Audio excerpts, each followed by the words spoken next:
everybody.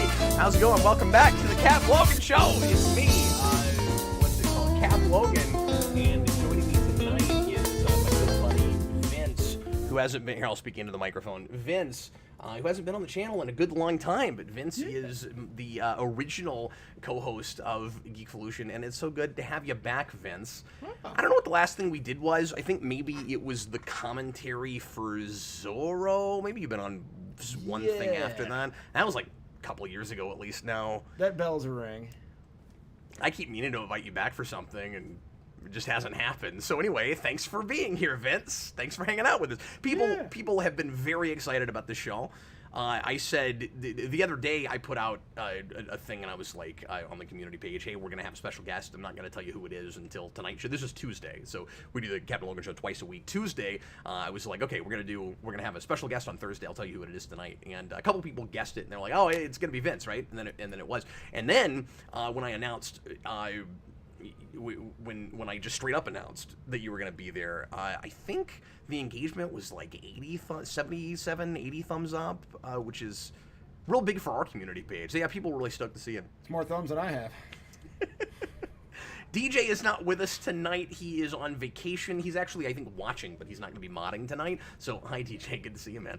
So, I'm going to be modding comments for the both, or questions for the both of us, and I suspect that most of the questions will be for Vince tonight. So, Vince, I'm going to give you the floor a lot, man. I'm going to let you do a lot of the talking. Well, nice that the bunker belongs to me now. Got all this floor. How does that work? Oh, I see. Just the floor, though. You can't have any of the surrounding stuff, no. The stuff in the house belong to you. It's my responsibility to sweep. I appreciate being the honorary janitor. That's how things belonging to you work. That's right. It's got to take care of it. Well, Vince, how the heck are you, man? I'm doing all right. Yeah? Yeah, still torturing little old ladies for a living. It's pretty good. You might have to explain to some of the viewers what that means. Well, physical therapy, that's what it is. Vince is a physical therapist, and you've done that for... Physical therapist assistant. Yeah, right. And you've done that for a million years now, yeah? Oh, yeah, I started in 2014, I think. I think that's when it was. Which direction does my gain go? Sorry. It's all right. I call it torturing because when they hear you say torture, then when they see what you actually do, it doesn't seem so bad. And then they're more likely to say, heck, I guess I'll do squats. Why not? So you try to make it sound as bad as possible. That's right. On the outside. I have this, I'm going to call it a technique. In reality, I just think it's funny, but it does have a positive effect. So when I call people and say, hey guys, and I know they don't like mornings, I say, I got you on my schedule for tomorrow, bright and shiny early at the crack of 12. And then they go, that's fine, I guess. I know I said not to come before 2, but 12's fine. I'm like, no, because I literally can't see you any later than 12 tomorrow. If you don't like 12, I could potentially do 9. Okay, cool. We'll do 12. So I promise at some point geeky and pop culture things will come up. It might be 45 minutes into the show, but but I promise at some point. So Vince has to actually travel for that job. He has to drive his car and go to people's houses Locally, but yes. And you've done that for, I want to say 7 or 8 years now. I started with this company in 2016, and I did it for a year prior to that. So I started in 2015. I've done home health mostly. I do pretty good. You get in your car, you drive house to house, you go back to the office for supplies every once in a while. It's all right. Alex Barron says physical therapy evolution. Yeah, that's what we do here now. Get ready, get excited about it. That's what it is from here on. Do your knees hurt? I got advice for you. Okay, so we're going to start taking questions basically straight away, and as always, if you want to make sure that we talk about whatever you're interested in, no lead-in topic tonight. The lead-in topic is, look, it's Vince! And if you want to ask us about anything in particular, and make sure that your question is read on air and discussed, you can leave us a super chat in any dollar amount, and that we guarantee that. But otherwise, you can leave regular pre-written questions, and we will answer as many of those as we can get to as well. Vince, I don't know how much you've been keeping up with superhero movie news and that kind of thing, but how do you feel about the news of James Gunn taking over DC films and that whole thing? Because we've been talking about that a lot. It's kind of become the Warner Brothers / Zaslav show the last several nights. Like, all we talk about now is Warner Brothers. But I just wanted to ask you about it real quick, because you and I haven't talked about this at all. That's fair. I keep seeing headlines about it, and I'll be honest with you, I didn't even watch the Snyder Cut. I've heard it's really good. So I've kept up so poorly with a lot of the newer stuff. I think the last one I watched was literally Justice League. I haven't seen Wonder Woman 2. It's interesting how many people deeply care about who is or isn't Superman. And it's not that I don't like that guy. Yeah. I just don't care if we change it. And Henry Cavill. I personally need it to be changed because there's so much baggage with the DCEU. It's really time to move on. I agree, because it's been. There are so many terrible ones. I can't imagine that it's going to get any worse. Well, and even the half decent ones, and there have been a few. Yeah. Aquaman's fine. Wonder Woman's fine. Yeah, like even, well, and you probably didn't see the Suicide Squad, but people love that, and of course that's Gunn, and that's right. that's in. Forgot about that. That's kind of, sort of in that continuity. It's real soft rebooty, but the problem is even the half decent ones have to kind of soft reboot every time and have to ignore things, and there's no consistent continuity. I don't know. I don't mind the idea. I really liked the first Guardians. I was kind of okay with the second Guardians. And considering Marvel now has this, I realize we're talking about DC, not Marvel, but considering Marvel has this formula, everything has to be joke followed by action followed by 10 jokes. And then the jokes themselves even have this like awkward, it's like it hinges on somebody feeling weird in scene, and that's supposed to be funny.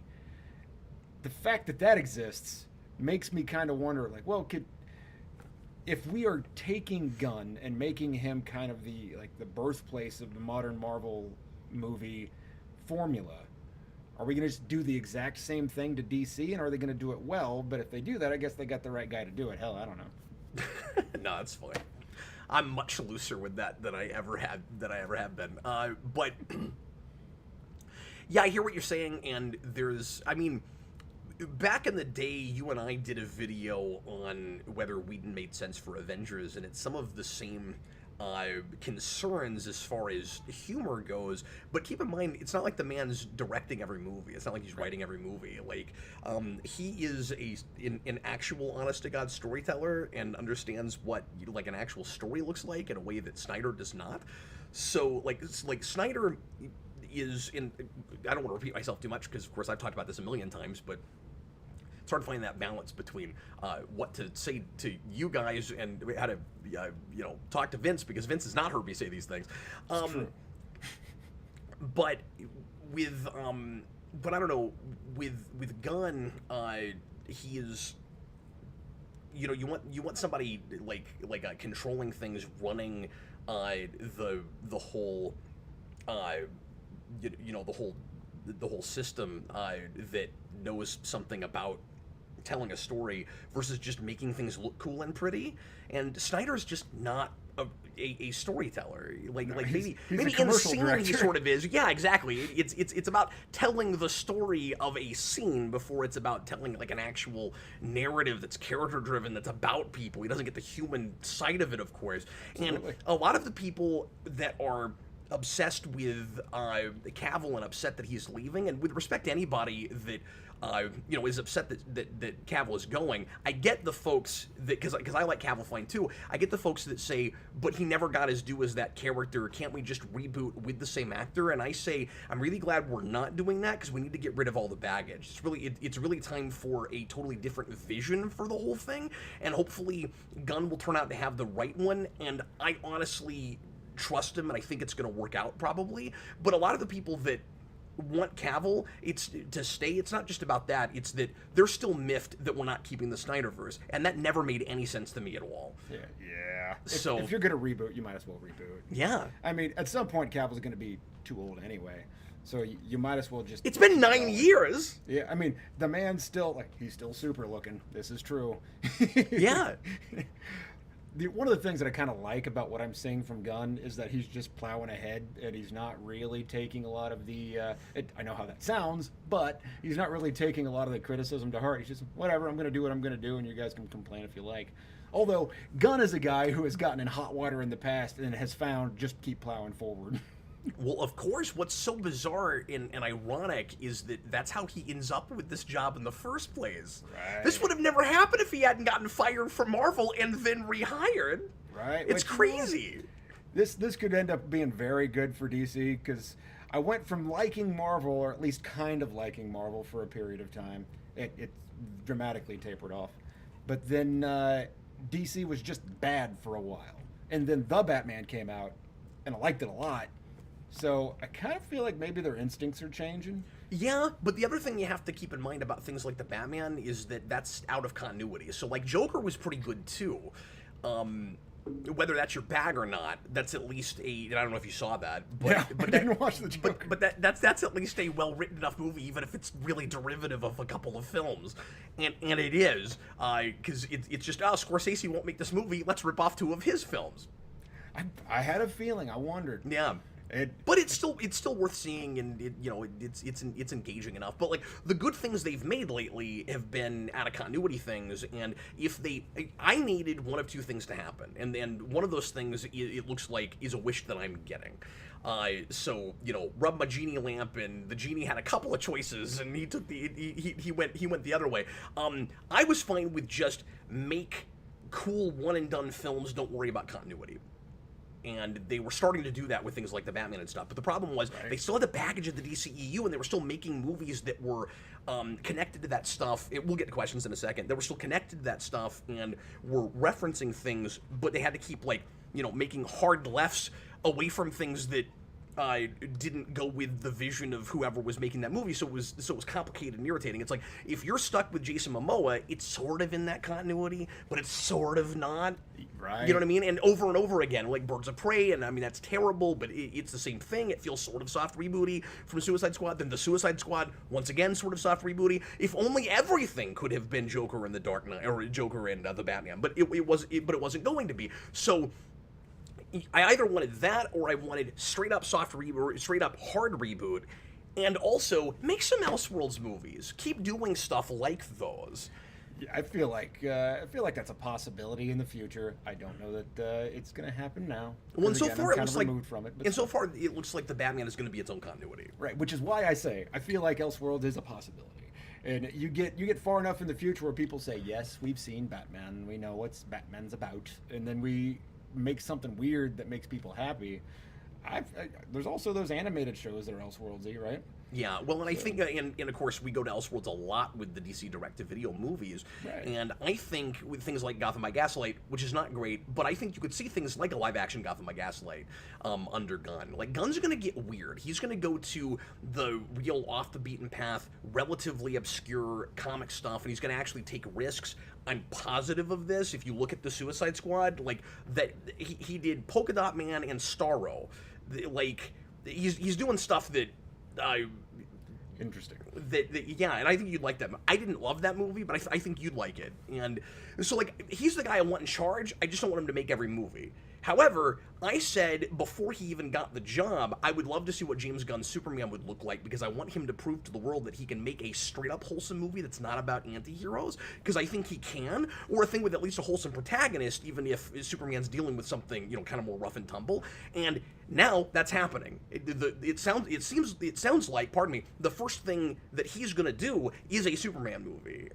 We thought it was gonna be just written by him and not directed, but now it's sounding like he might also be directing it. So, like, I'm gonna get my wish with that too, and like, I think that's ballsy of him. That will prove everything. If he can pull that off. I mean, the Snyder fanboys won't be happy because they're not going to get the guy they want. You can't make everybody happy. Like, I'm sorry, man. It'll be okay. Except those are the crazy... And again, respect it to everybody that doesn't like the Cavill thing. I'm not talking about you, if you just wish that we were keeping that actor. But you've got some crazy people that are going to be, like, out with picket signs when there's a Superman movie without Cavill.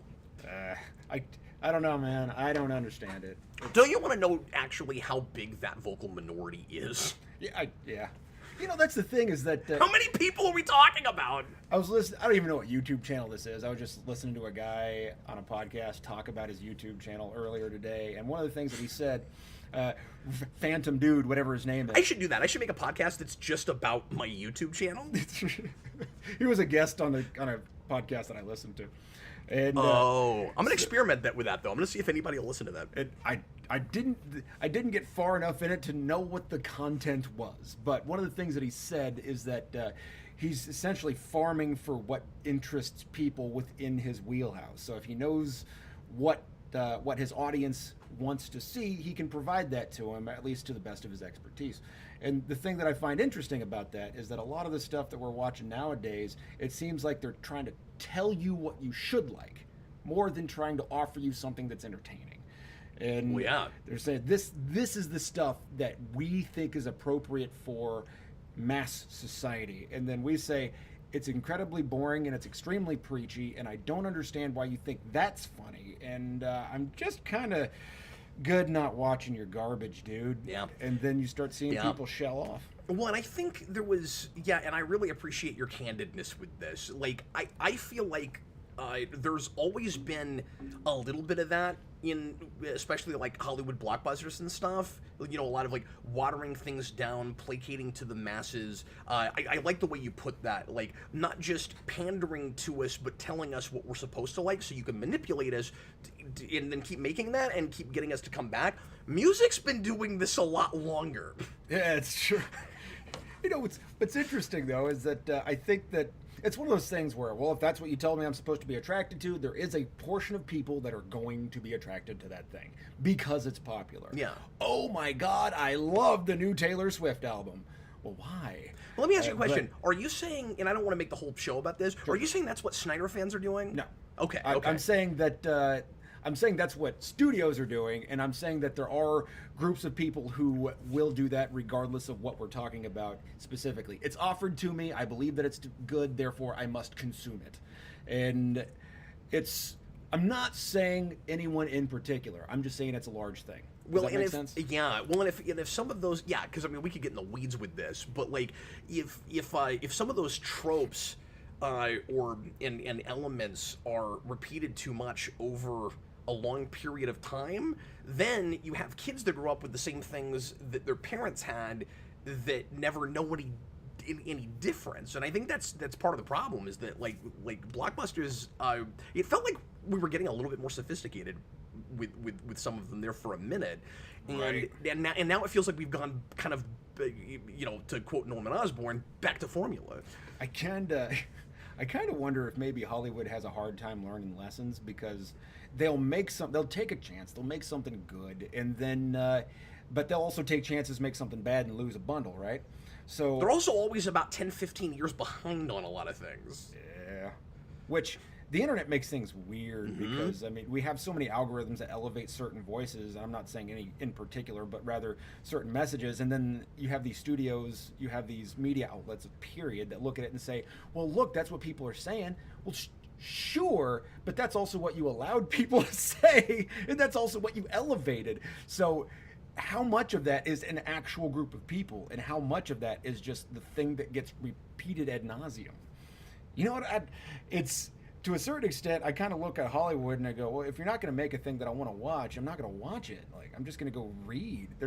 And also we live with media at our fingertips at all times, and therefore, if I want to live in the past and consume things that I have never watched before, I could watch stuff from now until I die and not have to watch something that came out before, in the last 10 years. And even if you didn't do that, there's also plenty of independent stuff vying for your attention that's not from, any of the big houses or anything. Oh, yeah.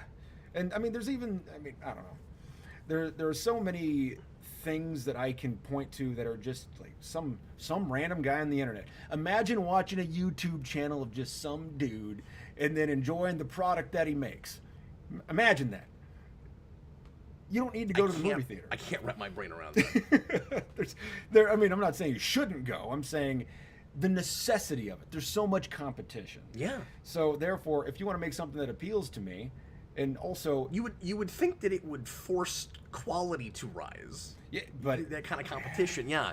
Because don't you feel like you've got a couple of things that sound contradictory happening at the same time?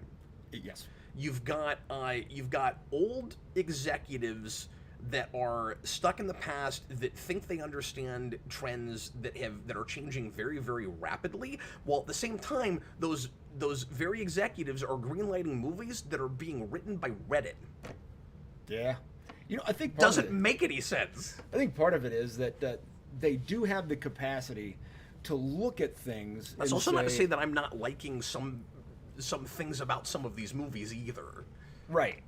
I just got to throw that caveat in because I know I'm reviewing this kind of stuff all the time, and I know that the next big superhero movie I review, somebody's going to come and be like, well, Cap, you can't say anything positive about this. You just said everything's written by Reddit. I don't mean everything. I don't like the idea that it's a Reddit story, so you can just go down these message boards that have, and you just verbatim take that out. And well, then, this is the thing. Nothing should surprise you anymore. That happens. Yeah. Like precise. I'm not exaggerating, Vince. We're not being hyperbolic here. That happens. I think Rise of Skywalker was written like that. That's a good point. You can find entire blocks of text. That's what I'm talking about. That kind of thing. Point. Yeah. I do think that Hollywood has the ability to learn short lessons, which is why you see the rise of new formulas, and then 20 movies come out that all look the same. Yeah, but that's the thing is, are they actually learning a kind of lesson, or are they like repeating the same mistake and going, oh look, a brand new original idea, John Wick. Their answer to John Wick is not let's give really interesting creators their due and let them try brand new things and take risks on stuff. No, their answer is 55 John Wicks. Right. All of action right now is female John Wick, Asian John Wick, whoever John Wick. Like it's all just a bunch of John Wicks now. Exactly. I guess I say Hollywood. I feel like Hollywood can learn a lesson. John Wick on a train. But no, you're right. They're not learning a lesson. They are looking for the new formula. Yeah. Well, that worked for this movie. I'm going to make it over here. And I guess I understand it in the notion of if I'm going to spend multi-million dollars on a singular feature, I want to make sure that it works. And unfortunately, you're going to get a bunch of things that look exactly like that other thing. Especially because the superhero formula has been, for whatever reason, more or less working for like 15 years now. Yeah, I wonder, man. Which started with movies that were less formulaic and a little bit more sophisticated. And again, that's not to say that we don't still get some of those. We need to start getting to questions. Can we do that? Yeah. Is that cool? Okay. Feel free to throw in questions in Super Chats, guys, and we will try not to run off with ourselves. Just in case anybody wondered what these things were, they're tendonitis pads because I drive so much that I'm starting to get Oh, pain wow. here. So X amount of years worth of that. So that's what that is. If like I guess Vince has 2 black armbands. Okay, cool. Mr. Cool, hi Ben, $5 Canadian. As I said before, the king has returned. Good to see Vince back. Thanks, Ben. Vince, what are you the king of? Lord knows. The king of my household. Me too. Billy the Kid Lawrence, $5 super chat. Has Vince been to the legend that is White Castle? Oh, absolutely. Has Vince been to the legend that is White Castle? Oh, absolutely. My wife loves White Castle. I think it's good. And I thought it was the blandest thing I'd ever had. If you like onions, it's a great place. I do like onions. Well, the problem is all I eat is chicken. Like I don't eat. Oh yeah, no, that's fair. I don't eat beef, so I couldn't get anything that people were actually recommending. Okay, so can I tell the White Castle thing? So here's the reason White Castle came up. We've had this weird running gag for months now about White Castle. It's been a little while since it came up. It was in the middle of a review. I can't remember if it was it Spider-Man Far From Home or No Way Home, or was it, I can't remember. We had a review that was like really well attended, and the last 15 minutes were just a bunch of super chats about White Castle from like different people just keeping this joke running. And good job. Yeah, and like Connor and I and whoever else was on that review, we all thought it was really funny, but we couldn't figure out the impetus for it. We never found the genesis for White Castle, but it's just kept going. And then we found out that the Ironheart show built from the ground up a White Castle for a set for that show, so that it's kept going. And then when I was in Florida over the summer, I finally went to a White Castle, and Jason and I did a show from White Castle, and we did like kind of a snackvolution. And we ate White Castle, and I was like, I really built it up. Like 10 minutes in, I finally eat White Castle. I'm like, it's not the best.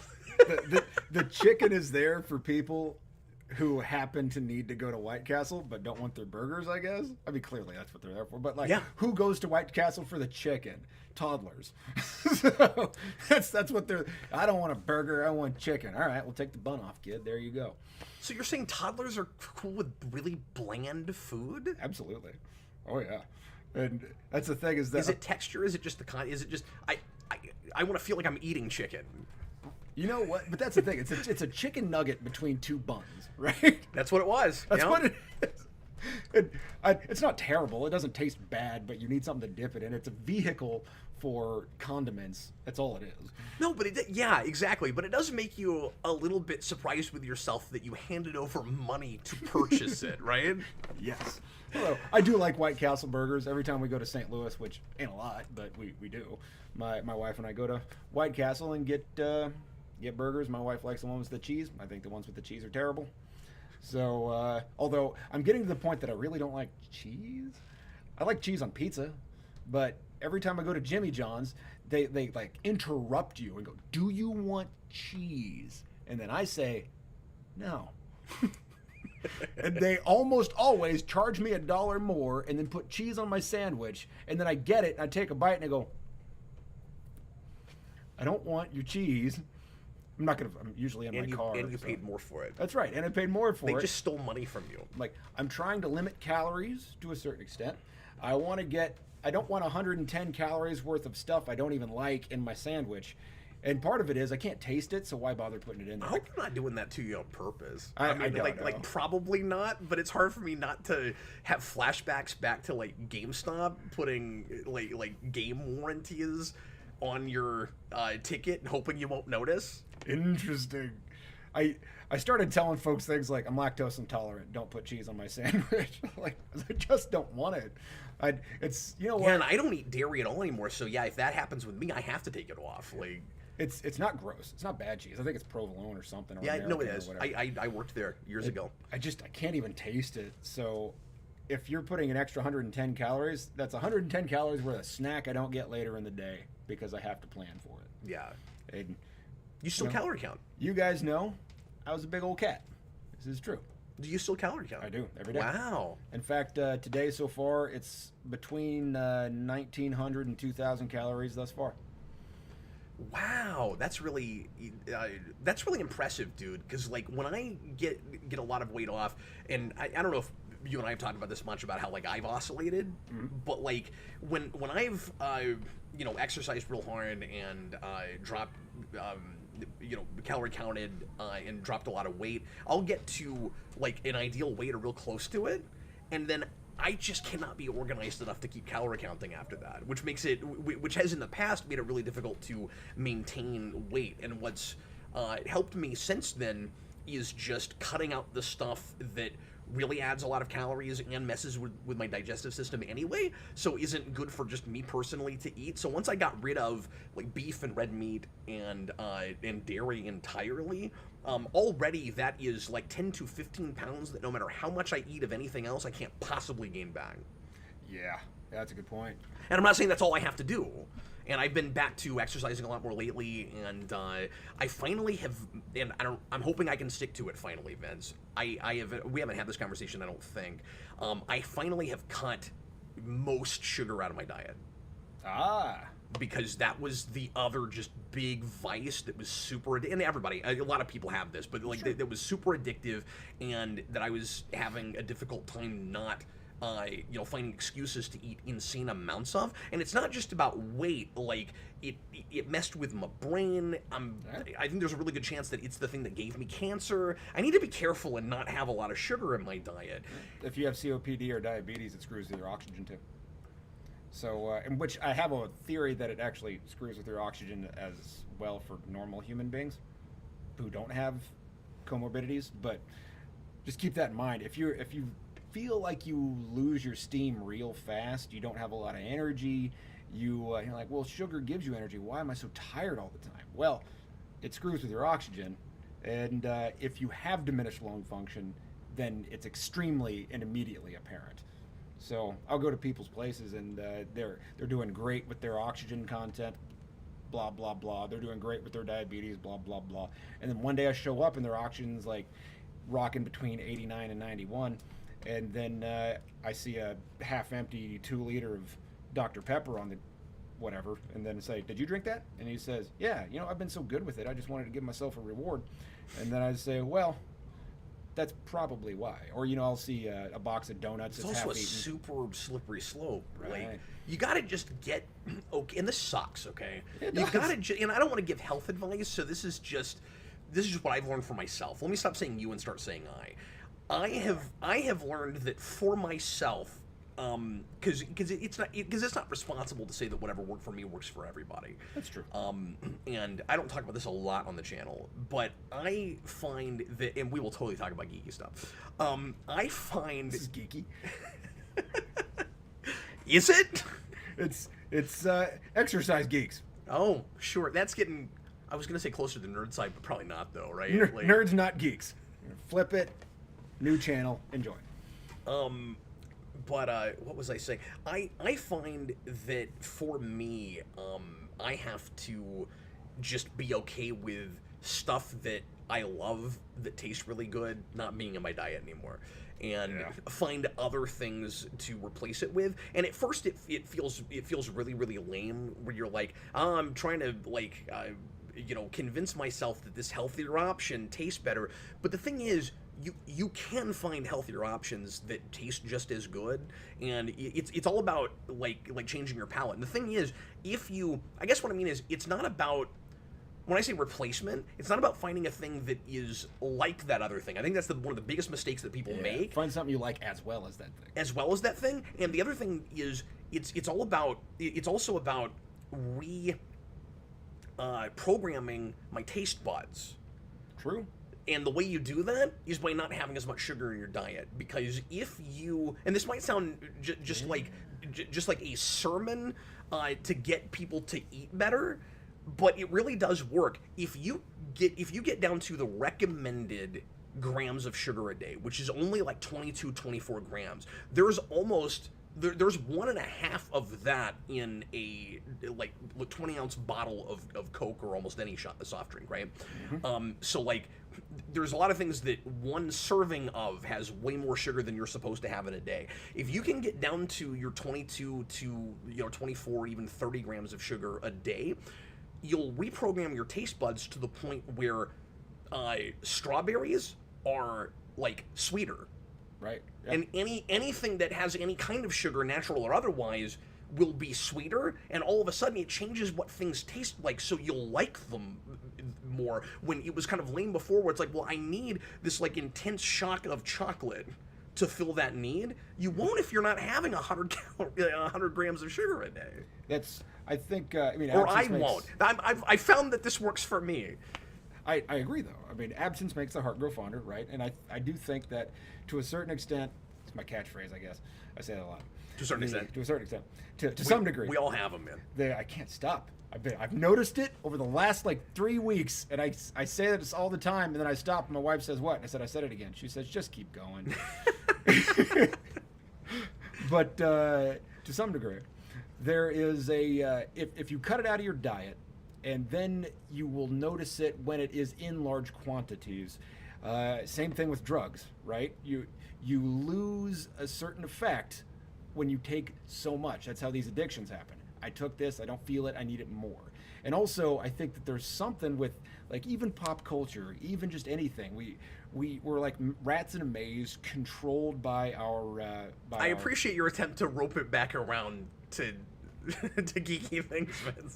We're like rats in a maze. We just keep pushing this button. That thing felt good. Give me more of it. That thing felt good. Yeah. Give me more of it. And which is one of the reasons why you see these studios that are just pump out 50 things about multiverses, and then you go, oh my god, because the multiverse was the thing that people liked about that. Yeah. Grand. Yeah. Thanks. So. I'm sorry. No, you're fine. Let's keep going. Mr. Cool, once again, yo, Vince, loved you in Spawn. You're one of the best YouTube villains. Do you ever miss playing Doom's Vince? I don't think about Doom's Vince a lot, but I wouldn't mind doing it again. Why not? We could make a Doom's Vince thing happen again. Why not? We should. I honestly don't think about it a lot. Except for when I get on PlayStation once in a blue moon, when I actually do, because when I made my PlayStation account, I called it Doom's Vince. Did you really? Because it was right at that time. So, although everything's set to private because I play so infrequently, same thing on social media. I get on these things where people are like, oh my god, that's Vince! And then I'm like, well, thank you, one out of the however many people once in a while that see me, that remember me, but I do it so infrequently, and then 3 months later I get back on Facebook, and that Geekvolution fan is like, well, I guess Vince is just a jerk now, because he won't respond. He's not responding to me. No, I don't get on very often.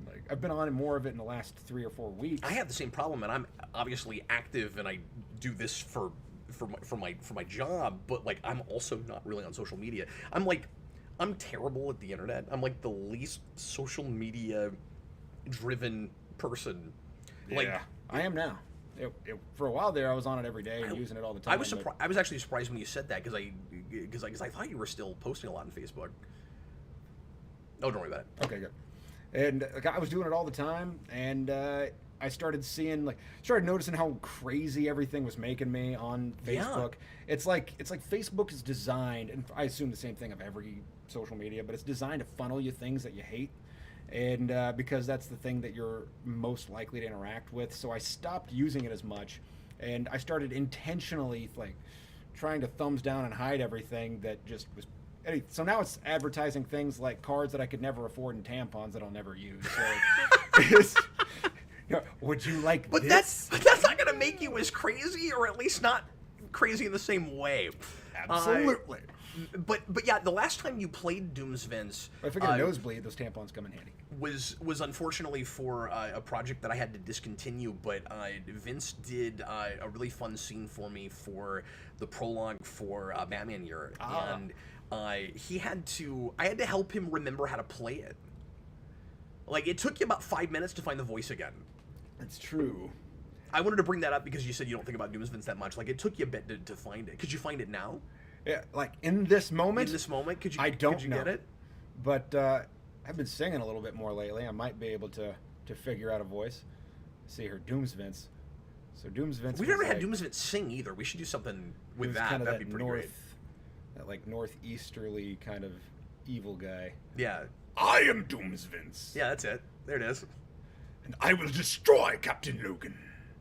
Yeah, that's the face too. It's sort of like when I do the monkey, where there's a certain face that you have to contort yourself into to get it sound right. You know, or is that just you getting in the headspace of it? I think these things are married. Okay. Right. So I was asking Doug Jones, not like I'm friends with the guy or anything, but I was in one of those, like, what do you call them? You go to a con, he's talking at the front of a room, and you're sitting in the room. That's a panel. That's it. So Midwest Inn panels. So so I'm sitting in the. I just love. Sorry, let me interject this. I just love that in the moment you couldn't think of panel, and that makes me think like that would be a really funny trivia question, because it sounds like a really easy, like stupidly easy trivia question. What do you call it when there's a famous person that stands in front of a bunch of people at a con and talks? But if I had asked you that trivia question right now, you would have lost the 10 grand, Vince. This is true. That's hilarious. So I was sitting at a panel and I asked him, so how do you decide what to do with blah, blah, blah? And he said, well, you figure out how the character moves, and these things kind of stem from there. Well, how would this guy walk? Well, if he walks in this way, then the hands do this, and then the head does this, and it naturally flows. It's what your body does. So if I think, well, this character is going to walk within kind of an equestrian gait, therefore his arms are going to more naturally hang to his side back because his shoulders are going to hit here. Well, that makes sense. Well, what position would my hands be in? Well, that makes sense. And I thought, clever. So therefore, if you do something weird with your face, you start talking that way. So somebody said to me, well, how do you do a Marlon Brando impression without putting cotton balls in your mouth? Which we also did for a video pre-Geekolution. You stick your chin out, and then that's how you talk, because it shoves your nose backwards, and then you're Marlon Brando. I also got a big old chin. I was gonna say that's a face that I would not even be capable of making. Like, you're able to do this overbite thing that I just don't even have. I'm not saying you have an overbite, but you can make it look like that. Like, yeah, crazy. I have. My brother says like I have a rubber face. I was gonna say it's a Jim Carrey thing. And I'm aware that this thing moves a lot. I haven't seen more. And I kind of do, but not like that. Yeah, you and I need to go do some karaoke. Yeah. Because I haven't done that out in public in a long time. American Legion and Gladstone. It's a lot of fun. Let's do that soon. Matt Jazz Fan 499. Awesome to see you back, Vince. Cap recently did an awesome rewind of the Iron Giant. I did a request on the Iron Giant. I've not done an actual superhero rewind on that, and it got me. But I have talked about that recently, and it got me wondering what your opinion is of that movie. When was the last time you saw the Iron Giant, Vince? Oh, 3-ish years ago. I love the Iron Giant. Yeah, I love the soundtrack. Austin saw it for the first time, and he really liked it. That's so good. Like, it's one of those things. What's funny about the Iron Giant is I'll talk to folks about how I really don't like giant robot movies. I don't like kaiju movies. I don't like Transformers. Fine, you can like it. I'm not saying you're stupid or bad for liking it. I'm saying that it's just not my jam. I don't like Transformers. Never really did. As a kid, I thought the toys were fun. I didn't like the show. And I don't really care for giant robots fighting giant monsters, or giant robots fighting giant robots. And then Iron Giant. I love it. I love his obsession with Superman. I love his taking to Superman anyway. I love the voice. That movie's so good. And that's Vin Diesel. Indeed. Oh, good old Vin Diesel. I think a lot of people didn't realize that he had sort of done a thing like that before Groot. It made me wonder if Iron Giant was why he got Groot. Yeah, that makes sense to me. I don't know. But also, some of these people, they kind of sneak these things in under the radar. Like, they play bit parts more often than you think they do. Like, well, not necessarily you, but in general. I'm often surprised to find... I play bit parts all the time. Nobody knows about it. Like, everybody knows Alan I'm just Tudyk. joking. Alan Tudyk is in everything, right? Yeah. So, but I didn't know that at one point, and I went, oh, Alan Tudyk did that? He's in, like, I've seen that, and I've seen this and this and this, and he's in all those things, too. Yeah, he disappears in everything. It's crazy. Yep. That guy's like the chameleon. Yeah, Vincent D'Onofrio has that too. Just disappears in everything. TH1, hi Tom, $5 super chat. Since Vince is in medical, you're in medical, Vince. Since Vince is in medical, did he give you recovery tips for your surgery? Yes. I don't remember what they were, but I'm almost positive you did say something to me after I got my surgery. That's possible. I give so much advice to people nowadays that I kind of forget. Did you remember that I had surgery? Do you even know what we're talking about? The cancer surgery? Yeah. Yes. Okay. Yeah.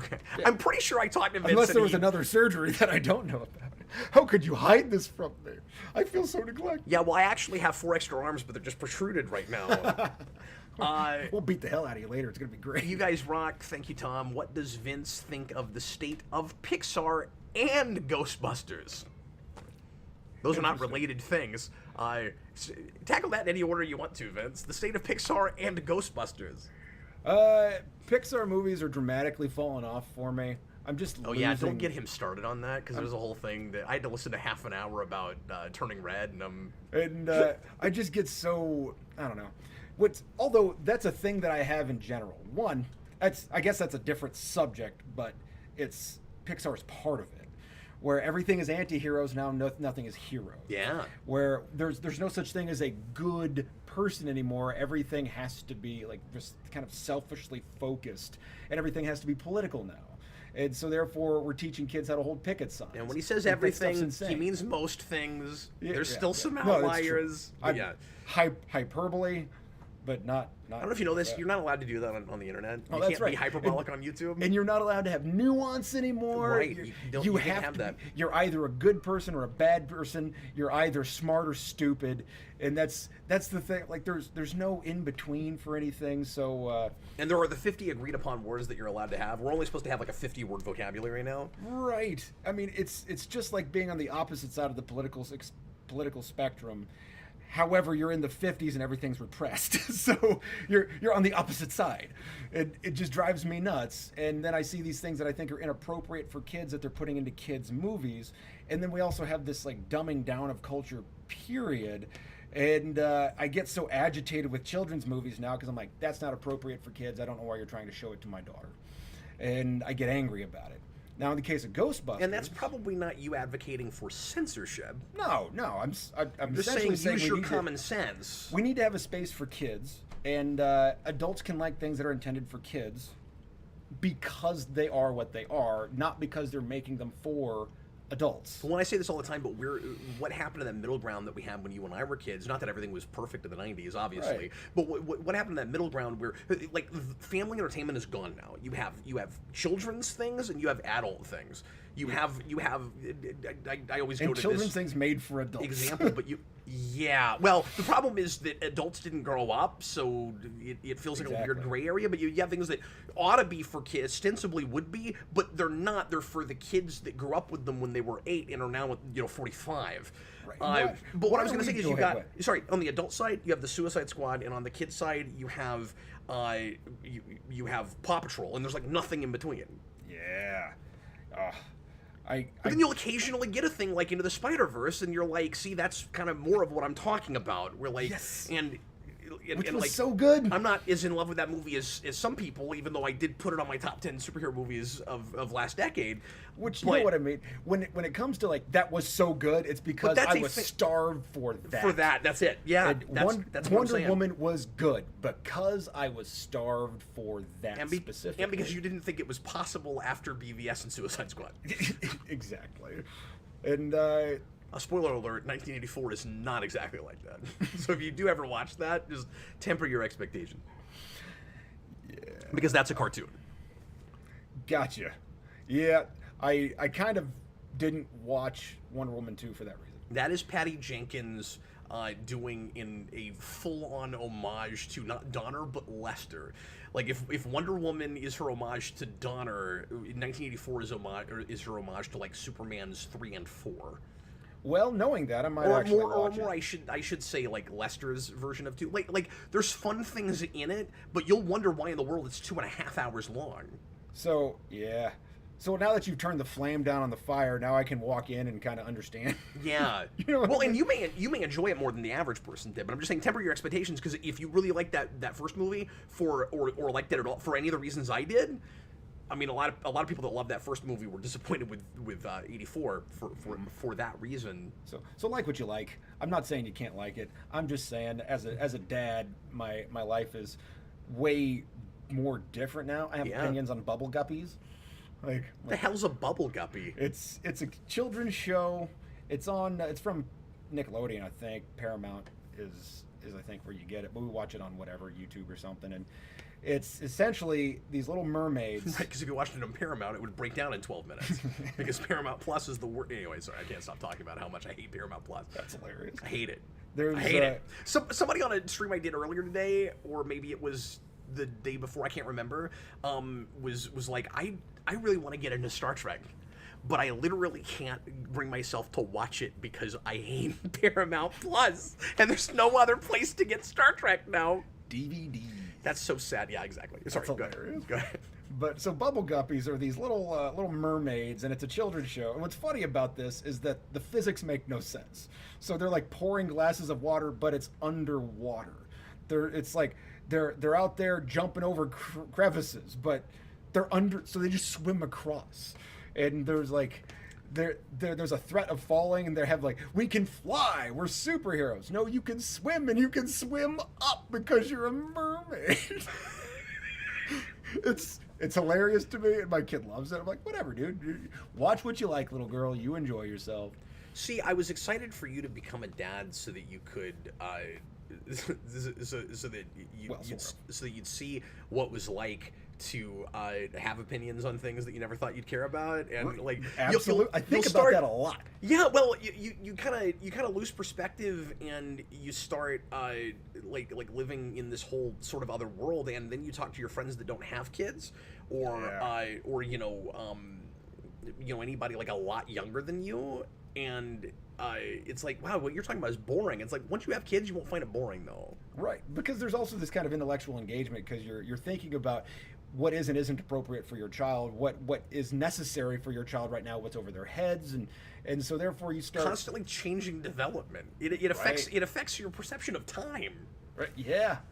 So at one point in time, I measured money in comic books. So I'm like, I'm not going to buy that movie. I could buy X amount of comic books with that money, and I'd rather buy those comics. So there's that. Oh, you also asked about Ghostbusters. Yeah. I liked the newest Ghostbusters movie.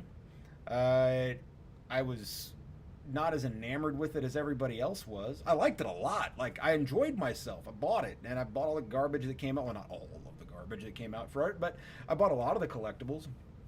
And the thing that drives me nuts about it, it's basically the same plot of the first movie with some other things that are moved around in order to accommodate the future. And so the threat was the same threat. Got it. Okay. And the resolution was the same technique, sort of, right? Okay. And the thing that I most appreciated was Phoebe and the mom and Egon. And that was because that was the new thing that was in the movie. And to a certain extent, that stuff got shortchanged because they had to keep other things moving along that was the exact same thing from the first movie. And that movie completely forgets it has new protagonists for the last 10 minutes of the film. That drove me nuts. I really disliked that movie. And I've seen it one time, and I don't know if I'll ever bother with it again. It really pissed me off. I watched it once. And all of my... You haven't watched it again? I haven't watched it a second. Oh, that's shocking. I'm shocked to hear you say, I liked it fine. You being the Ghostbusters fan you are, I haven't bothered with it again. That's, may I say, a little telling. There's a part of me that's like, it's one of those things. Are you worried it's gonna suck more on another viewing? Yes. Okay, can I tell you something? It will. Does, yeah. I liked it, and I enjoyed it. I liked it a lot, but I have this feeling that if I watch it again, I'm going to start picking it apart, and I'm not going to have that feeling anymore. Where I just liked it. I'm going to start finding, well, that was ridiculous, and that was ridiculous, and then suddenly it's down here. And you know, the 2016 Ghostbusters was. It was exactly what I thought it would be. In this movie, it wasn't exactly what I thought it would be. A bunch of comedians standing around, or like dancing a lot and not being given anything like clever or witty to say, so they have to make up whatever comes to mind. Was that what you thought it would be? Because that's what it was. Yes, minus the dancing.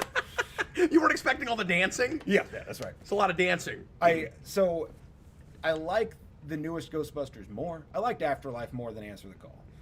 Answer the Call was closer to what I thought Answer the Call would be. Afterlife was not as close to what I thought Afterlife would be, and which is The Answer fine. the Call thing is so stupid. Do what? The Answer the Call thing is so stupid. Then you get to the credits and suddenly it's decided to give it a subtitle retroactively. When before it was just Ghostbusters and all the advertising was just Ghostbusters.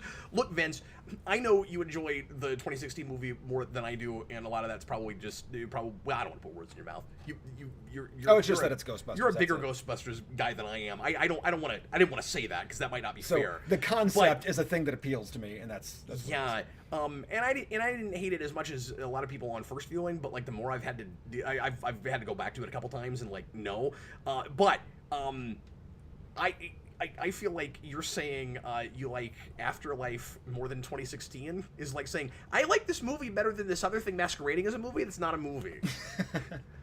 So yeah, good job, Afterlife. You were better than not a movie. Okay, you were actually a movie. I was hanging out in a hotel that was next to a literal garbage dump, and I enjoyed being in the hotel more than the garbage dump. However, when I needed a place to put my garbage, the garbage dump is where I put it.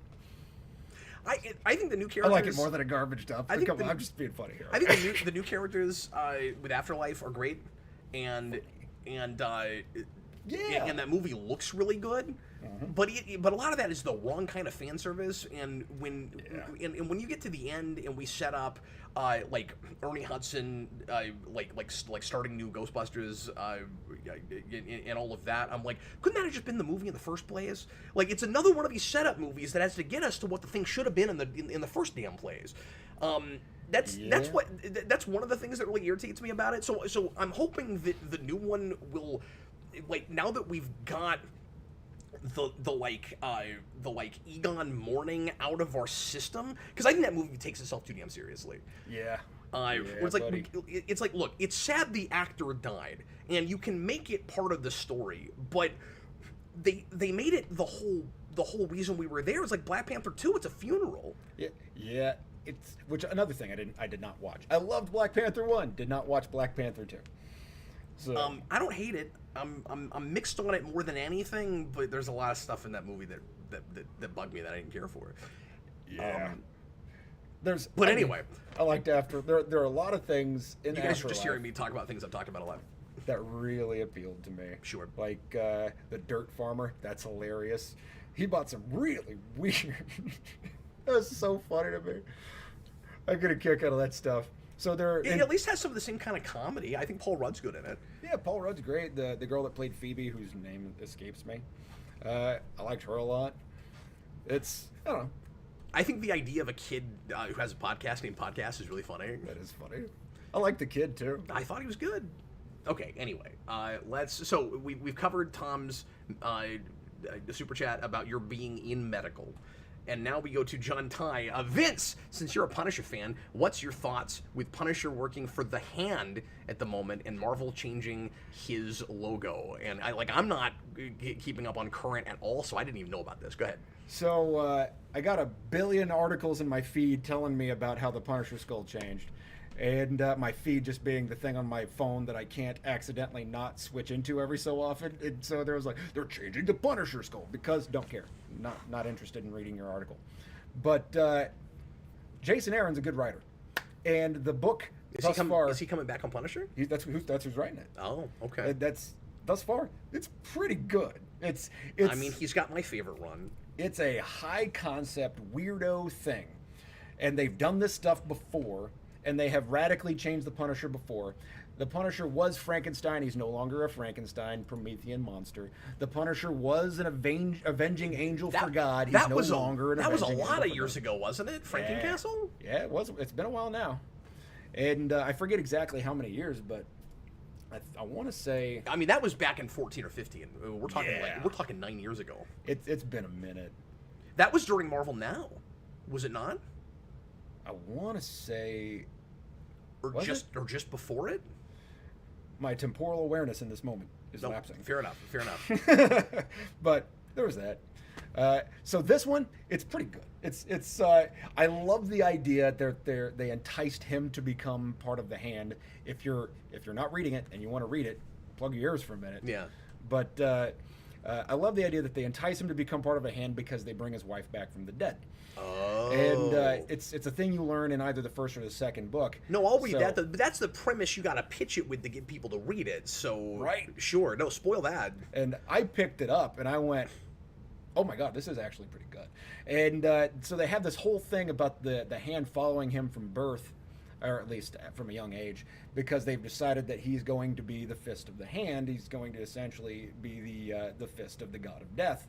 And therefore, like, he is better at killing people than anybody else. You think you go to Iron Fist for that? It's just right there. But but you got to be kind of evil too, right? Oh, okay. See, not just wickedly terrible as a TV show. That's true. I That's only true. watched the first season. So there's that. Do you remember the only thing I remember about that show? Because it's not only terrible, but it's really, really boring. The only thing that ever sticks with that show is that really bizarre ice cream scene. It's the only thing I remember from that show. I drink your milkshake, sir? No, I'm just kidding. You don't remember that? I do not. There's this weird ass thing with ice cream. Anyway, sorry. The thing that I remember the most from Iron Fist is he made this face a lot. Yeah, but you know, if you go to Luke Cage season 2, and that's not a great season either. That's true. But it's better than that by leaps and bounds. That's true. It's like comparing 2016 with Afterlife. But if you go to the second season of Luke Cage, they get a like Power Man Iron Fist episode, and it's exactly what they should have made in the first place, and just put those two together. And yeah, it's great. I got bored during season 2 of Luke Cage, and I stopped. I mean, that's fair. So I should go back for that one episode. Yeah, it sounds a little okay. Yeah, just watch that one episode.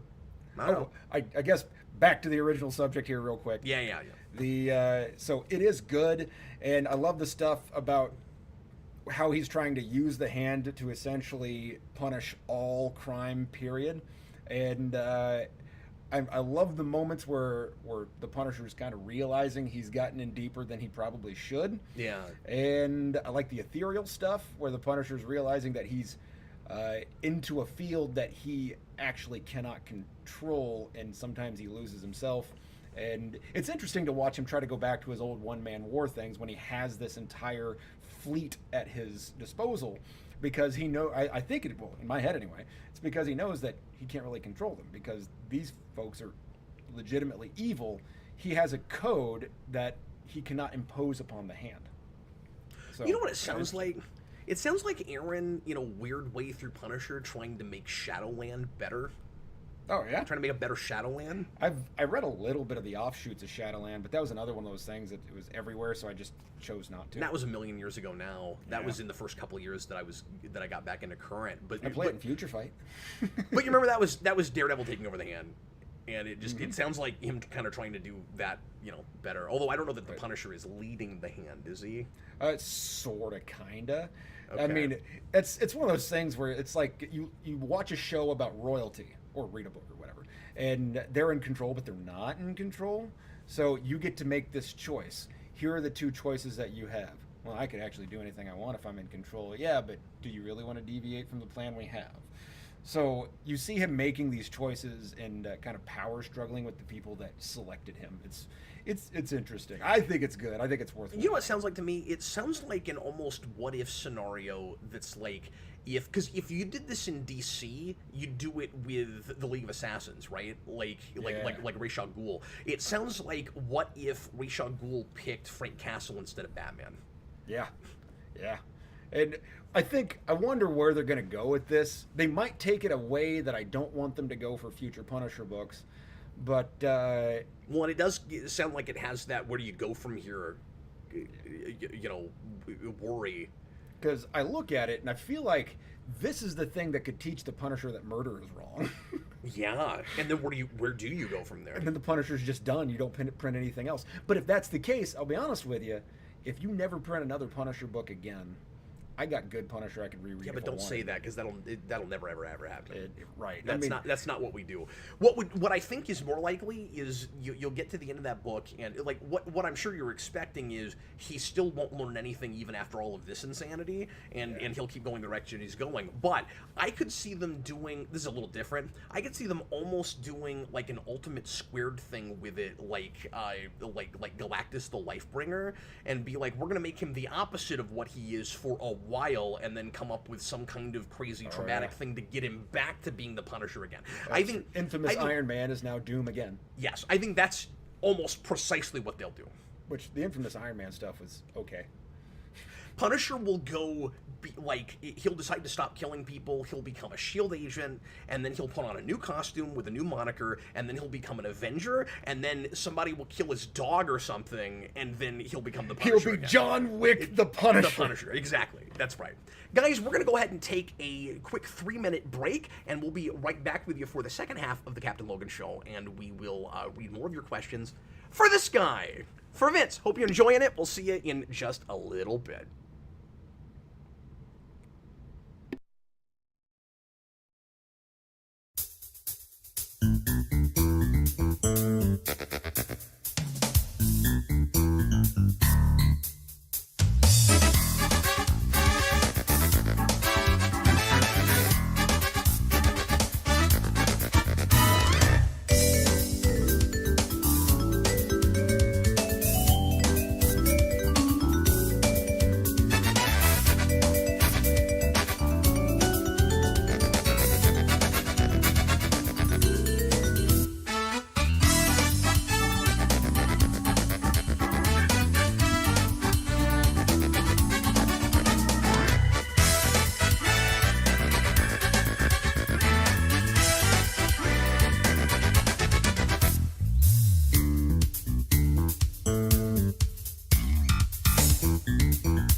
And we're back at Dinosaur Story. Vince, what are you doing to yourself there? I'm terrified of you. I had to move over about 9 inches.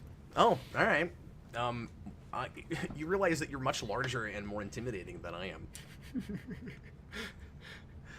I am a big dude. At least compared to me. Big old ribs. I'm super tiny. Well, you don't have to show off. Quit showing off your ribs! And show off my tendinitis. Are you ready for more questions, Vince? Sure. Okay, Vince, this question comes from 123 Rockman49 in Super Chat. Thanks very much. 12 years later, and I still remember how Vince joked about my username during Geeks Not Nerds. It's great to see him back. Vince, there's a part of me that wants to at some point start doing another show called Geeks Not Nerds again. But you know what my problem is with it? So I do this show, and it's a lot of those kinds of topics that we used to do, or that come up in the comments. Like I'm out of questions. We covered everything. I think I got your answer. Oh, what's that? We'll do a show where we don't speak. It's entirely interpretive dance, and it'll be called Speaks Not Words. I really thought you were gonna go in like an ASMR direction, like ASMR evolution. Well, that sounds creepy as heck, doesn't it? It's just Vince going, and I'm Vince, and I'm Vince, and I'm Vince. I walked into a bar, and there was a redhead, blonde, a brunette, and a blah blah standing there. So I go up to this guy at this tea place in KC and he said, "Are you famous?" And I said, "No." Well, I mean, I guess it depends on what you consider famous, and I guess it depends on at what point you were watching YouTube or what you're interested in. I said, you might know me from Geekvolution, possibly, but other than that, maybe I worked with your grandma or something. And so he and I had this brief discussion. But I love this. It'd be great if like you recognize him. Are you famous? No, I just worked with your grandma. Oh yeah, I thought I knew you. And so my grandma only worked with famous people. He said that, well, you look like one of those guys, your face, you just look like somebody that could be famous. And I said, well, thanks, I guess. It's so weird. I'm going to take it that you're calling me handsome. I've never gotten that. I've gotten, are you on the radio because of my voice? I get that a lot, too. Do you? Yeah, I have lots of... I get that all the time. What's funny is if you're talking to mostly and then I'll explain what I do, people, and they're like, yes, of course. So I get this rhythm down. And I also have learned that if you speak like a radio show host or like an announcer on a game show, people can hear you better on the phone. Yeah. So if you talk like I'm talking to you right now, just this kind of normal voice, people will say, what? Did you say your name is Dennis? I get that a lot. And Dennis? So I'll say things like, hi, this is Vince with Physical Therapy. I was just calling to let you know that I have you on my schedule for tomorrow for approximately 1 to 1:30, and you may have just won $1 million. And I'll be there tomorrow for your physical therapy. I'll give you a sneak peek. You will not be receiving $1 million. Sorry to break your heart. Ed McMahon is dead. Oh. So there's that. Kyle, rest in peace. Ed Oh, yeah. McMahon. Oh, yeah. I forgot. That guy. Too soon? He checked out Geekvolution. Oh. He did. And did he come back and go, yeah, that's not where I knew you from. I never watched that garbage. Indeed. Well, he didn't say garbage, but he said he checked out Geekvolution because I told him about it, and he watched the "And I'm Vince" video. So now every time I go in there, he remembers who I am. He goes, "Oh, hi, Vince." Yeah, because he heard you say your name no fewer than 45 times. That was so funny to me. Of all the videos to watch, "And I'm Vince." Then again, he probably typed in Geekvolution Vince, and that's what came up. That's the first thing that came up, yeah. Maybe so. Hey, let's watch that. Geek Vince Lucian. Let's pull that up, Vince. I haven't seen that in a lot of years. Let's watch Vince saying "I'm Vince" a bunch of times. Oh, I can't just type it. Oh, I can. It's the first thing that shows up. All right. Well, that explains it. That's hilarious. That's really funny. Yeah. Oh, you know what? I don't actually have this set up for that browser right now, though. I can. Yeah. Well, it'll take me. Well, I wanted to do that. It'd be fun. Everybody, go watch it and come back real quick. Yeah. Sorry, we're gonna be a black screen for a second. Give me a minute. We didn't have a lead-in topic tonight, so I didn't think to. It's dark in here.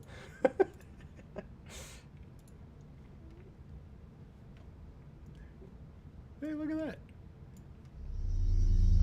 There's the old logo. They can still hear us now, right? Yes, but I can't do that because that's not going to work on my ultra wide. So we'll just watch it like this. Fine like this. Hello everyone, we are Geeks Not Nerds. I am Captain Logan. And I'm Vince. I'm really good video Vince. quality And back I then. am Vince. Sorry, I thought you needed a dramatic pause. I'm Vince. It's weird to watch like different weight classes have to. That's a good point. And I'm Yeah. Vince. And I'm Vince. And I'm Vince. And I'm Vince. And I am Captain Vince. And today we're going to review Captain America. Oh, that's funny because I That's have the right. Captain America shirt on. Promoting yourself as Captain finally? Yeah. That was a weird place to shoot that video. Okay. We got a lot of criticism for that. Did we? Yeah. I don't remember that. Because there are people who are like, we can't hear you over the cicadas. Oh, they were like, turn off the cicadas. I'm like, well, I'm sorry. Like, what is that? I'm like, well, you don't live in Kansas, man. I'm remembering some of that.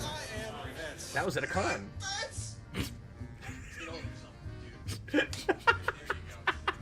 There you go. Why did you have tentacles? I'm gonna guess we're talking about Doctor Who. I'm sick, Vince. Did we ever talk about Doctor Who? It was the thing for. I was watching it. I don't think we ever talked. Maybe we did a recommends and you brought it up. That That's makes probably sense. what it was. And I'm Vince. And I'm the Vince. And I am Vince. And I'm Vince. That's the best one. Support your local comic book store. And I'm Vince. Reminding you to support your local comic book store. And I'm Vince. We'll see you next time. Oh, and remember to support your local comic book store. You know what's funny? I had more hair in that video than I do now. Yeah. Or that shot, rather. Yeah, crazy. You know, what's interesting about it is that I don't think I'm quite there yet, but in the next 10 years, how old people think I am and how old I look are going to converge. Oh.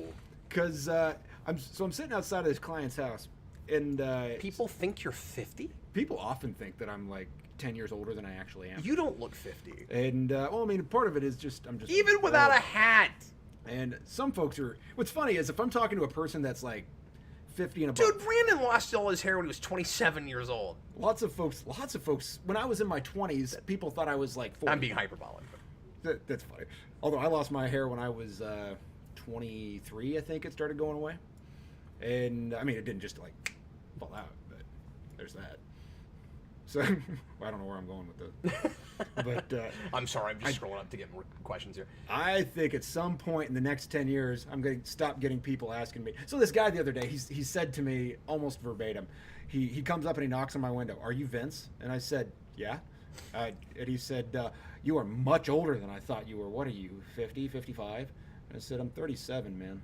And he goes, oh, I just insulted you. And I said, it's fine. It's But yes. and I'm not gonna cry myself to sleep tonight because you're not the first person to do it this year, so it's fine. I know I look mature, and you know what? I'd rather you think that I am. Another thing that's funny, everybody asks me. People take you a little bit more seriously, so you don't want them to think that you're in your 20s or something. That's true. So I'm good with that.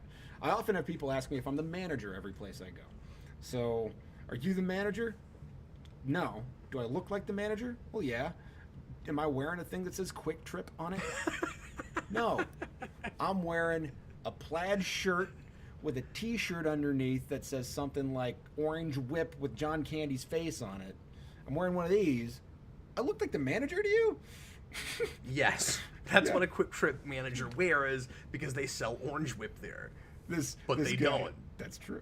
That's hilarious. This guy, he breaks the thing off the slushy machine, and he said, hey. I said, hi. And he said, you gonna fix it? I said, no. And he said, why not? He looked all offended. I said, because I don't work here, man. He goes, oh, I thought you were like the manager or I something. would have said, like, are you going to fix it? Like, why do we have to fix it? Let's go to somebody that works here. So I say, well, but I tell you what, if you ask them nicely, they might fix it for you. Try that. Something I've learned, and this might go without saying, but I've learned never to wear a lanyard around my neck at a box store. Yeah, buddy. Because I keep my keys on a lanyard, and everywhere I go, people think I work there if I'm wearing the lanyard. They're like, sir, do you work here? I'm like, no, I'm buying action figures. That's true. It just has keys on it, man. Like, Well, anyway, you could be key holder. We've got a bunch more of these, so let's get going because we're already like 20 minutes past the hour. I don't know how that happened. Kyle Adams, $10 super chat. Thank you so very much. Hey, Cap and Vince, I just wanted to let y'all know how much y'all have meant to me over the years. I had a hard time making friends in early high school, and y'all helped me get through it. Love y'all. Aw, that's awesome, buddy. I hope you're having an easier time making friends, and I do think that's a good thing. Yeah, we really appreciate that, man. Every now and again, I'll get a comment like that with people that have watched us forever, and I never know exactly what to say to that because it's shocking that people have stuck around. Yeah. It makes me feel good to know that I made somebody else feel good. Yeah, that we had that kind of impact on folks. Thanks so much. Robert Wild, Vince has brought some much-needed class back to the Captain Logan show.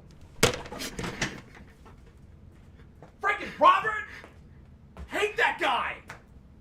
Anyway, sorry. It's a good thing I muted my mic there. That's funny. Alex Barron, Dooms Vince Live. Oh, that was from earlier when you actually did Dooms Vince. Yeah, we'll try to come up with some kind of Dooms Vince thing at some point. I'm not sure what it ought to be, but like I don't know. We could go back and do another Cooking with Dooms Vince, or we could try to come up with something. Some cool like one-off kind of thing. Or, we'll make a Dooms Vince shaped cake, and I will make it as myself, and we'll call it Dooming with Cook Vince. Is it okay with you if we write that down as one possible option? We're gonna make a bulletin board here. We're gonna come up with different possibilities. I don't know. We could do another one of these at some point, and it's Dooms Vince instead of Vince. But then you'd have to stay in character for like 2 hours. I don't know if you want to have to do that face that long. It's gonna get stuck that way. Wake up sore the next day. Like, okay, Cap, I'm never doing that again because Vince calls me Cap. I'm never gonna do that again because now I'm perpetually smiling like Dooms Vince. AMC, Vince, so incredibly good to have you back. What are your feelings on the state of cinematic Spider-Man, mainly No Way Home, yay or nay? Thanks, you rock. I'm assuming you haven't seen that. You know what? I get confused with the names. They all have home in it. But it's the new one with all the Spider-Mans from different Spider-Man. Did you see it? I thought it was terrible. And what's funny is I'll get these people and say, "Did you see it? Wasn't it so amazing?" I said, "It's this idiotic movie that has a premise that doesn't make sense unless you believe in the idea of like heaven and hell, and there has to be stakes. So they pluck them out of the moment before they die. They rehabilitate them and then send them back to the moment where they die. Like what the? I don't understand this present." And then the idea and even if you can get around that and they go back and it's not the moment before they die, because I hadn't really thought about it like that, it still doesn't work, Vince, because Doctor Strange at the end of that movie, we are talking about the same movie. Yes. Doctor Strange at the end of that movie makes it so that no one in any universe knows that Peter Parker was Spider-Man. So when they go back to their universe, their lives should all be wrecked. And another thing that exactly. So, and that's the thing is he makes the choice for all Spider-Men, All Spider-Man, not just him. Spider-Man. They made a book. It is definitively Spider-Man. His name is Peter Spider-Man. Attorney at large. I don't know what's happening. He's on the run. He's doing rogue attorney work. On first viewing, I enjoyed it more than I did after that, and a lot of it was because I'm not trying to give you crap about how you felt about Afterlife. A lot of it was because of Afterlife. If I hadn't just seen Afterlife, I would have hated that movie more on first viewing. Because at least the Spider-Mans from the other movies didn't show up for the last 4 minutes and just shoot some things and leave. Oh, that's true. Like, at least they got to be supporting characters for a few minutes. However you feel about what they did with them, they show up like halfway, not even a few minutes, they show up like halfway through and they do at least sort of become the supporting cast. You gotta give them that. No, that's true. I mean, if you want to talk about the stuff they did well, I liked Maguire and Garfield. I thought it was good. I mean, the actors who portrayed the parts that they I thought Maguire was shockingly good. I thought his performance was really classy. I liked the mature Spider-Man thing. Like, I think they did right. They didn't make him weird, nerdy Peter, although he is, weird, nerdy Peter by what he is. But they they captured what they intended to capture with Tobey Maguire's character. This is the seasoned Spider-Man. Yeah. And it's... Well, Maguire just had a good take on it, I thought. Yeah. So I like that. The stuff about... And I think the reason I got so... I'm not going to say the word offended, but the reason that I was so annoyed with the movie was that here's this whole scene... Were you offended, Vince? Did you want to cancel Spider-Man? Yes! You're not allowed to like Spider-Man or you're a bad person. But no, you're allowed to. I don't care. Enjoy it. It's if there's a market for it, and by all means, have a ball. But the thing that I think the reason that I got so annoyed with it is because here's Aunt May's death basically hinges upon the idea that the thing that they're doing is worthwhile. I'm like, let me get this straight. So in order to not save these people, you have to risk and then ultimately kill a whole bunch of folks in your universe. You have to sacrifice somebody's life in your universe in order to rehabilitate these villains that you could have just sent back at the beginning. That's what I didn't get, was why couldn't you just send them back in the first place? You should have sent them back to the beginning because it's going to be you're sending them back to the moment that they left, and the moment that they left is when they die, and or at least for the majority of them. So that was just a bizarre notion to me. And then furthermore, how is it that any of the Spider-Men, particularly the one that we're watching at the end of the movie, knows who they are? Aren't they people? Wouldn't they forget that they're Spider-Man? Wouldn't they have to relearn? And do they forget? Does the world forget that Peter Parker is Spider-Man? But no, the world forgets that who Peter Parker is. Like, so do you have documentation that you exist?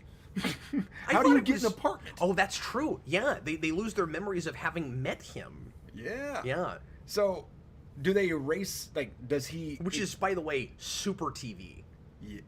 It was. I thought it was just not well thought out, and I say that to folks that was loved the biggest, it, and they say some things are just a movie, man. Yeah, but I'm also looking ahead, and unless you come up with some way to hand wave that. Yep. Although, I mean, I think they're just trying to return to formula. So, not that they ever used the formula in the Marvel Cinematic. But see, I'm not convinced of that. I'm not convinced that the whole next movie isn't going to be him getting his supporting cast back. Yeah, no, you're probably right. So they were going to return to a formula in the next 6 movies, but they're going to have released another movie that does very well, so they can copy that and return to that formula. Well, I still say what the end of that movie feels like is we're hitting the reset button so that Sony can pluck that actor out of the MCU and finally have their Spider-Man in their shared Spider-Man universe without Spider-Man. But it's looking... Because I really thought we'd get an announcement sometime after that movie came out that they have finally dissolved the partnership with Sony and Marvel. That does not seem to be happening.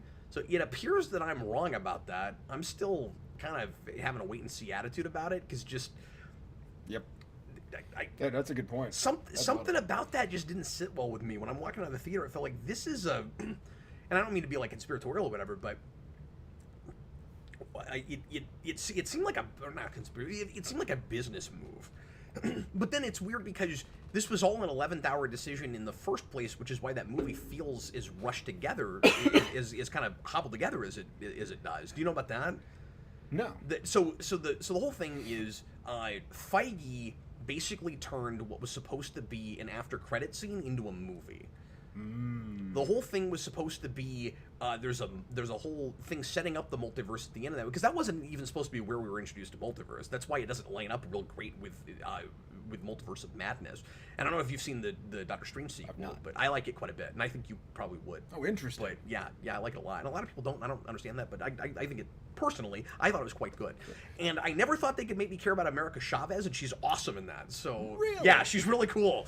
I have kind of contrarian type of thing. So if you tell me I'm going to like it, I might not. Not you, but. I'm just saying, I know you, and right. I so think your opinion's different. I just think you'll appreciate the way that Raimi's sensibilities informed that movie. That's a good point. Yeah, maybe I'll give it a shot. Because it's a consummate Raimi movie. Because I like Raimi, and I liked that first Doctor Strange movie. So if this is a marriage of that, maybe I will.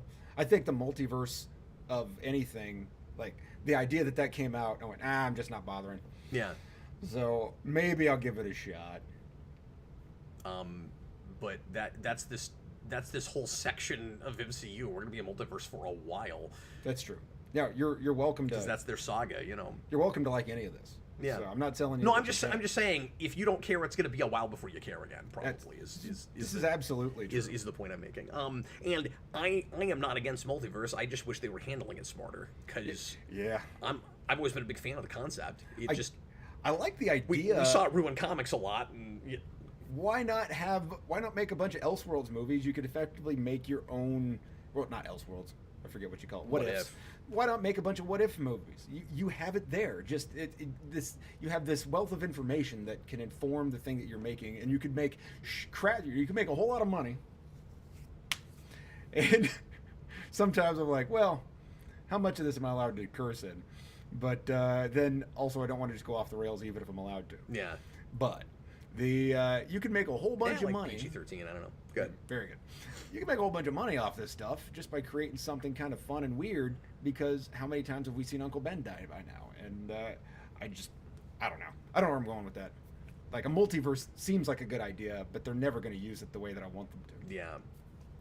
Well, and of course they did that What If TV show, and it was pretty terrible, most of it. Jeffrey Patron, $10 super chat. Howdy, Cat Vince in chat. He's just saying hello. Hi, Jeffrey. Have you ever met Jeffrey? I feel like you probably have not. I don't know. I don't think so. But if I have, then Jeffrey, I'm sorry. No, I don't think you have, though. He's a neat guy. And he's actually come over in person a couple of times. Tyler Thompson, $2 super chat. But it was well after you weren't on the channel anymore, so I don't think. Okay. I'm good with faces. I'm really bad with names. Yeah. He and I went to a Team BG concert together. Tyler Thompson, $2 super chat. What are Vince's favorite westerns? I like Unforgiven's really good. It's really good. If you want to call it a western, I love Zorro. How about Unforgiven 2, Banumching? Directed by Lars Ulrich. I'm sorry, good. To be honest with you, I don't get it. Unforgiven 2 is a Metallica song. So Metallica had Unforgiven, and that's why I said directed by Lars Ulrich, because I was trying to make the joke easier to understand without straight up explaining it, but then you still weren't with me, and yeah. It was really funny. Laugh! That is funny that I didn't get it. But I liked. I haven't seen it in a while, so my opinion might actually be different by now. But I really liked The Searchers. I thought that was good. I've never seen that. And 310 to Yuma, the original. It's a good movie. Like, that could be a stage play, except for the last scene. But I think you could adapt it. 310 to Yuma is a good one. And that's one of the big things that informs both the Wolverine and Logan. Yeah, it's worth watching. And temper your expectations. If you want a movie that is guns and train cars and blah blah blah, then 310 to Yuma is really more of a drama that takes place in a single room. It's an interesting movie, or mostly in a single I'll have to room. finally watch that at some point. They remade it. And I love one-room dramas. I've always wanted to do a series on one-room dramas. Yeah. Pick like 6 or 8 and review them in like a little mini-series. I've always wanted to do that. It's like a David Mamet play if the writer wasn't obsessed with their own voice. Although I do like David Mamet, but like there's a singular voice in David Mamet plays, and everybody has it. So yeah, and he has said openly that he's just doing his best to keep 2 people in one room talking to one another. And, well, that makes sense to me. That's your formula works for you, and you create interesting things. So why not?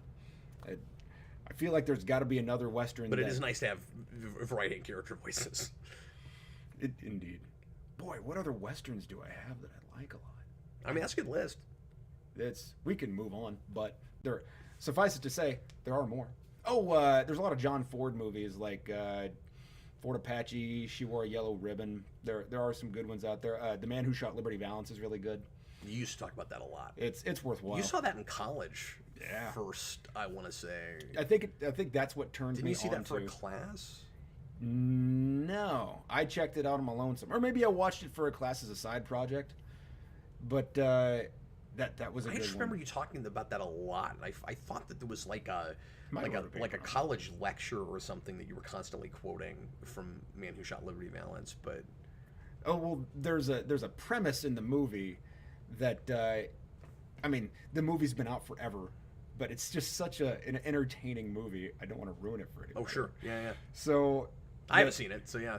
There's I don't know. It's a worthwhile movie. Oh my gosh, I loved The Man Who Shot Liberty Valance.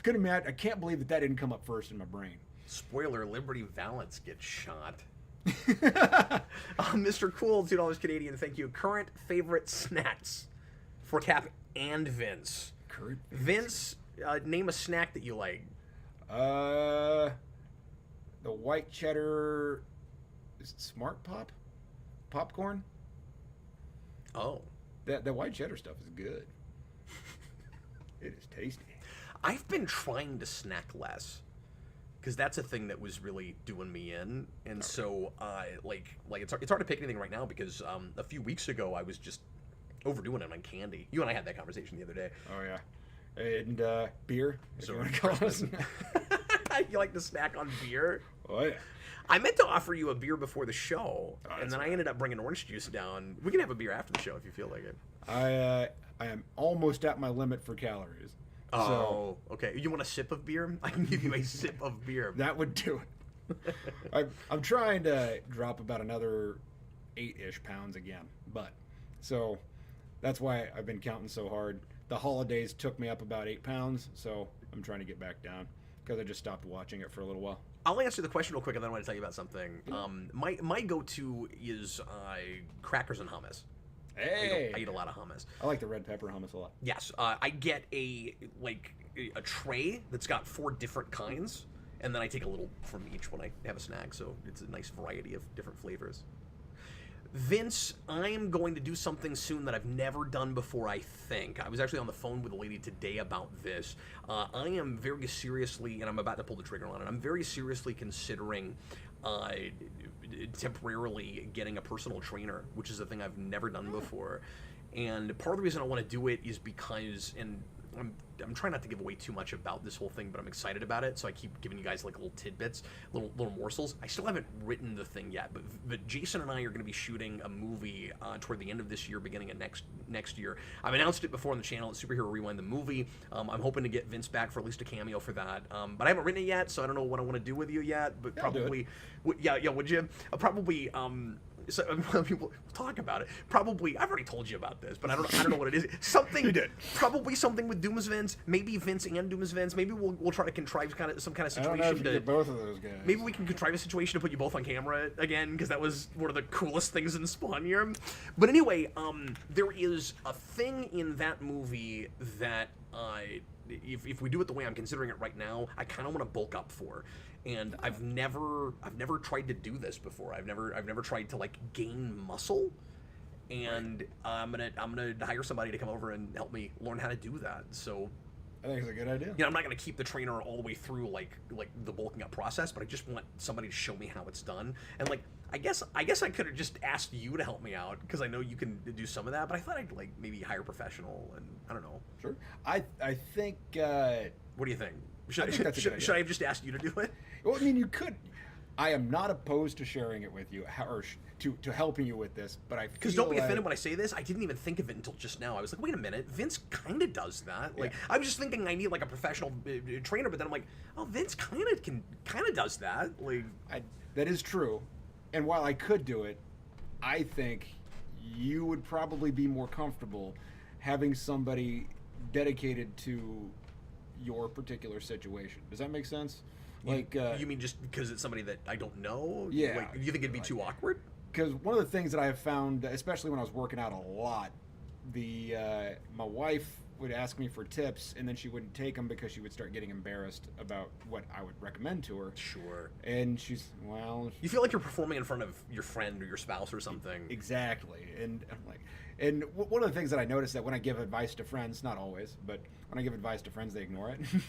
Well, it's the reason that when you're writing, it's better to give your to be in a workshop or give your piece to somebody that doesn't know you, real well personally than to just your friends. Because even when you say to your friends or family, no, I can, give me real criticism, I can take it.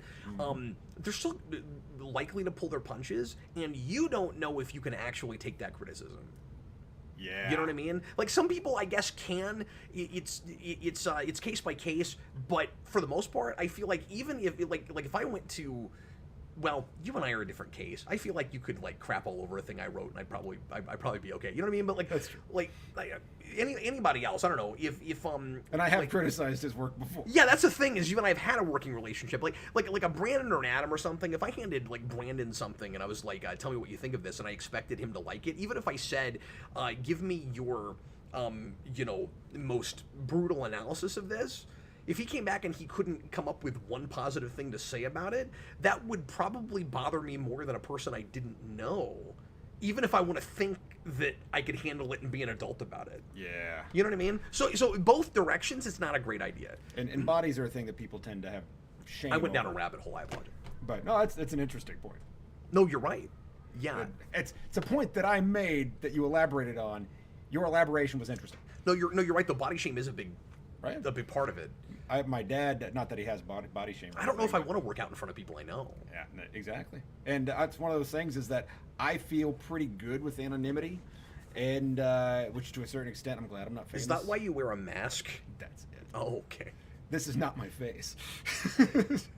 I went into this brewery, and I don't know anybody's names. I go into different breweries and coffee shops and blah, blah, blah to finish notes on a Friday afternoon or whatever. And or like to schedule for the next week, not to finish. I finish my notes in the same day, but so every so often I'll go places and move things around in my schedule, trying to figure out the best way to do it. And I go into this brewery, and I'm in there for I don't know an hour. And as I get ready to leave, I said I need to tab out the names under. He said, "I know who you are, Vince." And I went, "You know me?" And he said, "Yeah, man, you come in here all the time." I went, "Not any more than I do anywhere else. Do they know me too?" I don't know why, but for some reason that freaks me out that you knew me well enough to know my name. I don't know why. That's a ridiculous thing to say. But Sorry, Vince, I'm totally listening to you, but there was a message that I saw earlier that I wanted to make sure and give you, and I'm not seeing it. So you want to be an Imagineer? Awesome to see Vince back. I still have really fond memories of the creative writing series you guys did back in the day. I still hear about that every so often. Hadn't thought about that in forever. And that was a podcast we did. Do you remember when we made that? Where like at your apartment for each of those, I sat down for like 20 minutes and just wrote out a ton of notes. Like I didn't even prepare for those ahead of time. I just did it at your place. Right on. Boy, I haven't even thought about my old place in forever. Yeah. For AMC, you know what's an interesting book? Daredevil 2099, where Daredevil is the grandson of Wilson Fisk. I've never read that. Oh, wow. I didn't know that. I never read it either. That's cool. Now I want to read it, now that you've said that. I've read Spotty Spider-Man, and I read the entirety of Doom and Punisher. And I liked those. I've got a they're bunch all of my over the place, Spider-Man but I liked 2099 on a rack right there. them. I'm not against 2099. It's all right. And I've only read the first couple of trades worth of that. Sorry guys, I'm zooming up here or scrolling up here. What is a super chat? I've always loved that name. What is a super chat? Puts in a $2 super chat. What is the purpose of a hat? That's hilarious. I actually have opinions on that. Go ahead. First of all, the purpose of a hat is, depending, somebody has a bill, is to keep the sun out of your eyes, right? But also, to cover my head is the main one. And then people say, what, are you ashamed of because you're bald? Well, when I was in my 20s, yes. Now, it's because you don't know what a scalp burn feels like if you aren't bald. Oh. So it just burns right there, and then it peels inside the hair, but it's not like when you're bald, it's not like it's completely gone. You have this little bits of hair. And it's a pain in the scalp to get a big old sunburn. And so therefore I wear a hat and also style. So one of the things that I have thought about frequently. You do anything long enough and it becomes kind of part of your identity, right? True. And so I like my hats. And my wife does not like how I look in a fedora. To be fair, I got a big old head. So I have to wear big old fedoras. I thought I liked the idea of a cowboy hat. Let's do a cowboy hat. And I put one on the other day, and my head is so big that cowboy hat is like this. It's like It's like the Cagliostro hat from Spawn year. It's ridiculous. And I'm like, man. Do you remember the size of that hat? This is like a 40-gallon hat. Yeah, I remember that. It was a big old hat. So then there was another thing. Oh yeah, if you're a bald guy and you start thinking, oh, you know, that's a good idea. I should start wearing hats out in the sun, keep from getting skin cancer on my scalp. One of the things that you should consider is that a trucker hat does not actually protect your head. This does. It's a wool cap, so therefore it is hot. But you want something that has more of a like layered mesh, or you want something that has more just straight up cotton. So how much bang for his buck did he get for this suit? $2 super chat. There you go. I have opinions on that. He didn't expect you to give us like a hat culture lesson. What's funny is that, but no, you're right. Like the beams will go right through a ball cap. Like, and you can look up pictures, like say like trucker hat sunburn. Like type that in, and you'll find people that have these like mesh-shaped sunburns on their head, and the only thing that's not sunburned is just the tip of their forehead. Because the point, when you say trucker hat, do you mean like a baseball cap? So, or is that different? There are different categories of hat. Trucker hats and baseball caps are basically the same thing. The difference between those is that a trucker hat has that plastic mesh, and the a baseball cap is all fabric. But the sun still could get through that more than it could this. I would assume, right? So the difference, because the point of that is more the bill. With a I baseball can't believe cap, we're talking about this. With a baseball cap, you have that hole right here, so therefore you can burn through that hole. But with a flat cap, the beauty of that guy is that you're not going to burn through it at all, but if it's wool, it's hot. Same thing with any kind of wicker hat. So if it has significant holes in it, yeah, it's going to be cooler, but you can also burn through it. So keep that stuff in mind when you buy hats. And there is such a thing as a dad hat. I think all that is just a baggy ball cap. I think that's what it is. Now, to be fair, I got such a big old noggin that if I wore a dad hat, it would probably just look like hey, that guy's ball cap fits. I bought a Zorro ball cap, doesn't fit.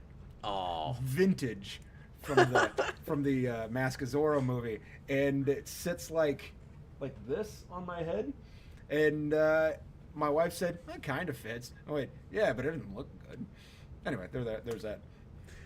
Jeffrey also says that seeing Vince through the years definitely was an influence on his wearing flat caps. And yeah, when I met him, I was like, oh yeah, he wears hats just like Vince. I started that in college.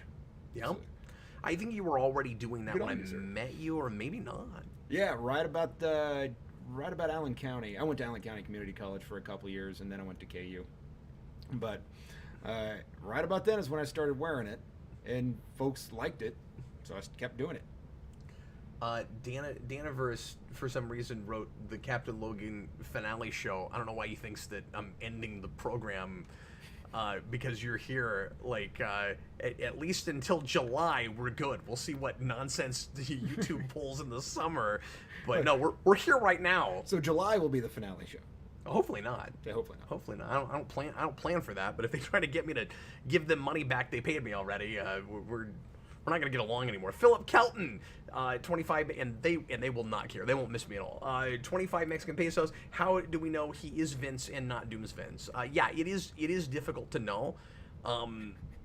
You're just going to have to trust me. What I have to do is I have to like strap him down and check underneath his lip, because he's got like the little condom thing. Or like Doom's Vince, when I cloned Vince, Doom's Vince has like the little condom thing, or is like underneath his lip. Ah, yeah, that's true. That's how you know that. See, that's how we know it is Doom's Vince, because I never told Vince about that. Oh no! Rats! Rats! You got me, partner. Gilly Dins, this channel started with Cap and Vince. That is a true statement. Thank you for that factoid. 616 Man is a name I don't recognize. Welcome. And Gilly Dins, there's some names popping in that I'm not familiar with. Return of Vince nostalgia time. Yes, indeed.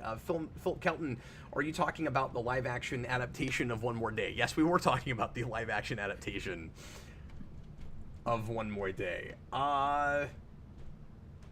Yes, I'm not convinced. I've said that a lot in the past. That's true. Dimitri J, why didn't Gwen Stacy, MJ, and both Harry Osborns get brought in? They know his identity too.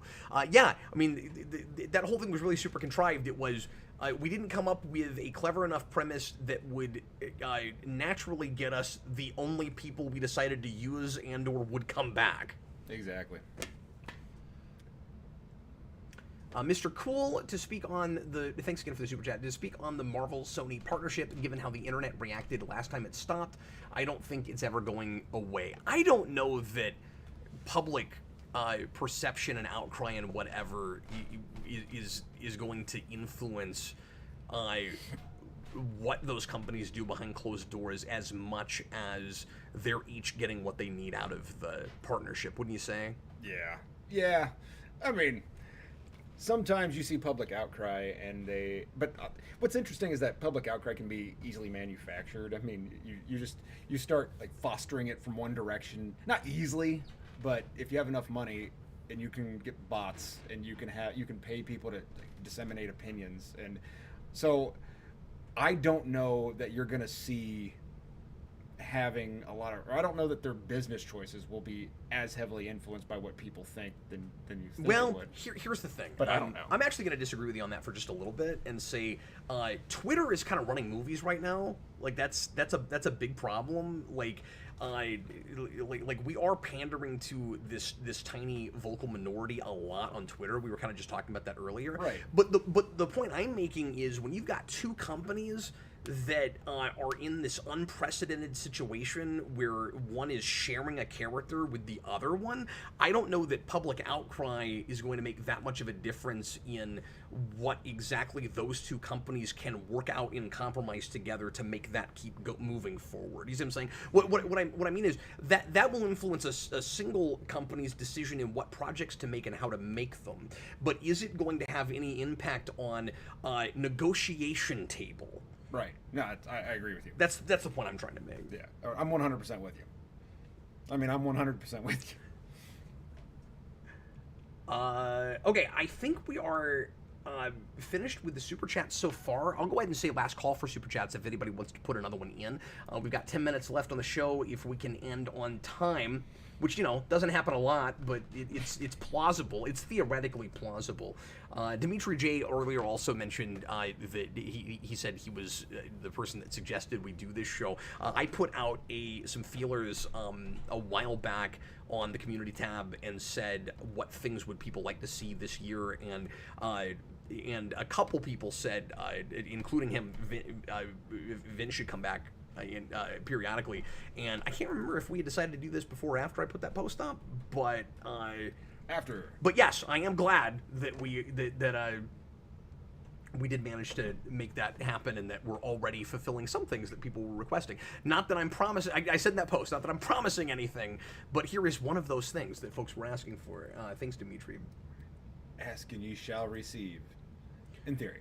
Daniverse, I want Vince to go on forever, but I could die tomorrow. He's fine. He's fine with that. No problem there. I don't know if you're aware, but I'm mortal. Hello, Jason. My son's in the chat there.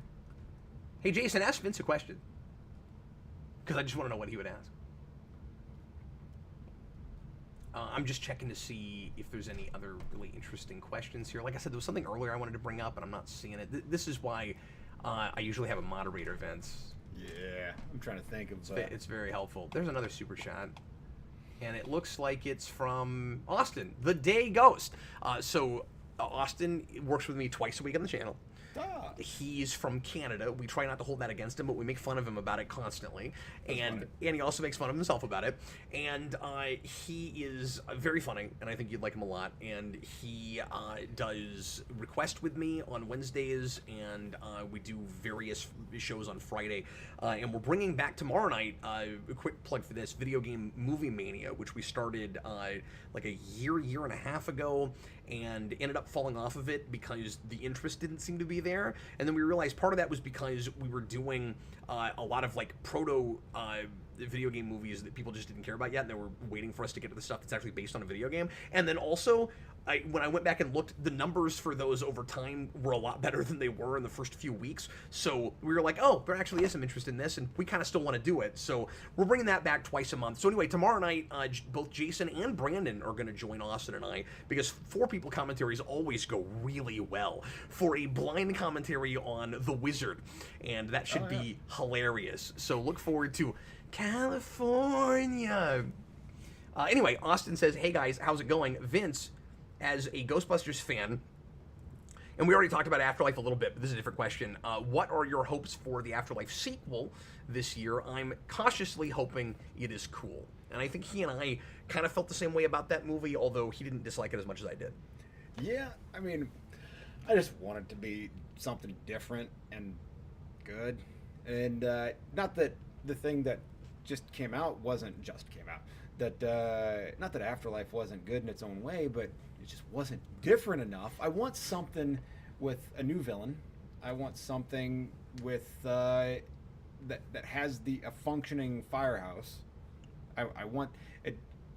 I feel like the thing about Ghostbusters is that you could, in theory, create different franchises in different cities, and I feel like Chicago is the natural choice. But heck, you could do Orlando. Like you could do anything. It's just start up an entirely new franchise elsewhere. You don't need to do like it. All you have to do is have a new reason for ghosts to be in the world, and they already have that. What's preposterous, and of course, Ghostbusters fans have been saying this for a million years before there was even a chance at a Ghostbusters 3, and it's preposterous that they set up Ghost Corps, right? And they're like, we're gonna have a Ghostbusters shared universe, and the very first thing you do is not franchise. So you want to make multiple Ghostbusters franchises in continuity. The obvious way to do that is franchises. Just do that. Just have franchise in the real world and in the fiction. You're done. And that's part of my frustration with Afterlife is it should have set that up. If they're ever going to do it. Now, I don't want to tell them how to do their business, and if they tell cool stories and they don't want to go that way, whatever, because maybe they're not interested in shared universe now. We haven't really heard a lot about that sort of thing in a long, long time. But if you get to the end of Afterlife, or the sequel to Afterlife, if you get to the end of that movie, and the whole point of bringing Ernie Hudson in was we get the, like you said, firehouse working.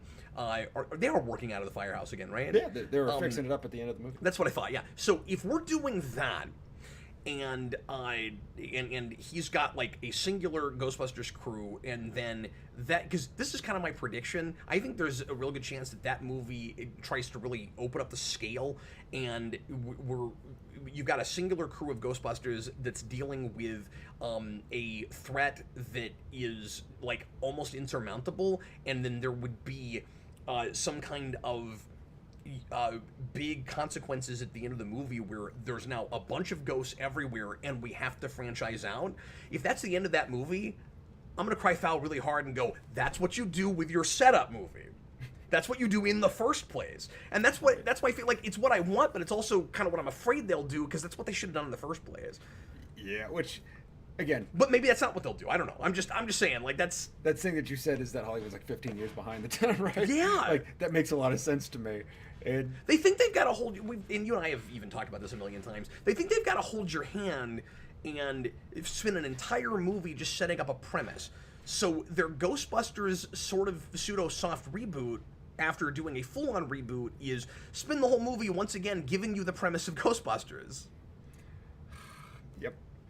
I mean, I get where they're coming from, but at least just try to make something fun. I mean, really, if you're trying to appeal to a group of people that you honestly think are moronic and need you to hold their hands, then why not just make something flashy and then make whatever story you want it to be anyway? The problem is you think that you have to try to appeal to a larger base by finding a way to get non-Ghostbusters fans or younger people that don't care about that franchise to think that, like, you're hip and you're doing something that's in right now.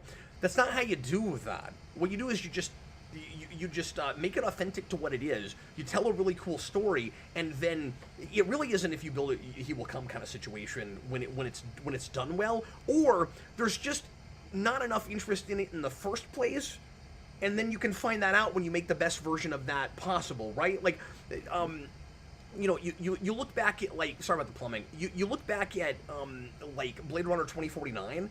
That was as good of a Blade Runner sequel you could possibly ever have. I think it's better than the original. Trying to appeal to a mass audience was either going to, because that movie didn't perform super well, it would have either brought more of an audience in that then would not have cared because you tried to make everybody happy and didn't make anybody happy, right? Like you'd either do that, or you make the movie they made and make the best possible movie, and then those people don't show up anyway, but sometimes they do. The point I'm making is, if word of mouth gets around, you can get people to try it. You can win them over with what it is. Some things just don't have mass appeal. You can't force that. Yeah. You just can't force that. So if there's not that global interest in Ghostbusters anymore, just make the best one to find out. I mean, if you like Punisher movies, then you're probably the audience that you should be making a Punisher movie for. Yeah. So don't try to make something that appeals to a crowd that does not like the Punisher, because they're not going to go see it anyway. That's why 2016 tried to be a superhero movie. Yeah. You know, by the end. And we have enough of those. Right. And it's also a really generic one, if that's what it is. Yeah, that's a good point. You could make a Ghostbusters franchise in Toronto.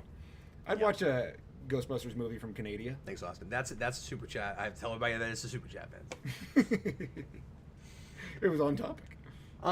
Vince, we are right at 2 hours. Everybody, thanks a bunch for watching. Hope you enjoyed it. That flew by, Vince. Yeah. It feels like the old times. We got... Gonna go outside and use the outhouse. Now we have to go milk the cows. We'll That's see you guys later. Gonna go shovel the chicken coop again. We got to talk about a number of different things. Yeah. I hope I didn't miss any super chats. My apologies if that happened, but I don't think I did. We appreciate you guys. Thanks so much for watching live. Thanks for watching after the fact if you did that instead. Vince, come back anytime, man. Why, thank you. I'll come back while you guys are awake and are able to unlock your doors. That's not what I meant. I mean, come back and do this kind of thing. Look, you're gonna have to stay in your lane, okay? You can't break into my house. Incidentally, if I don't stay in my lane and run off the road. That's a really good point. Or smash into another car. Folks, I'll be back again tomorrow night, as I said, 10 o'clock Central with Austin and Brandon and Jason. And like I said, we're going to watch The Wizard, and I may do something tomorrow afternoon as well. I don't know yet. But anyway, thanks a bunch for being here, and we'll see you again real soon. Like I said, Vince, come back soon, and we'll see everybody later. I was Captain Logan. That was Vince. Later, folks.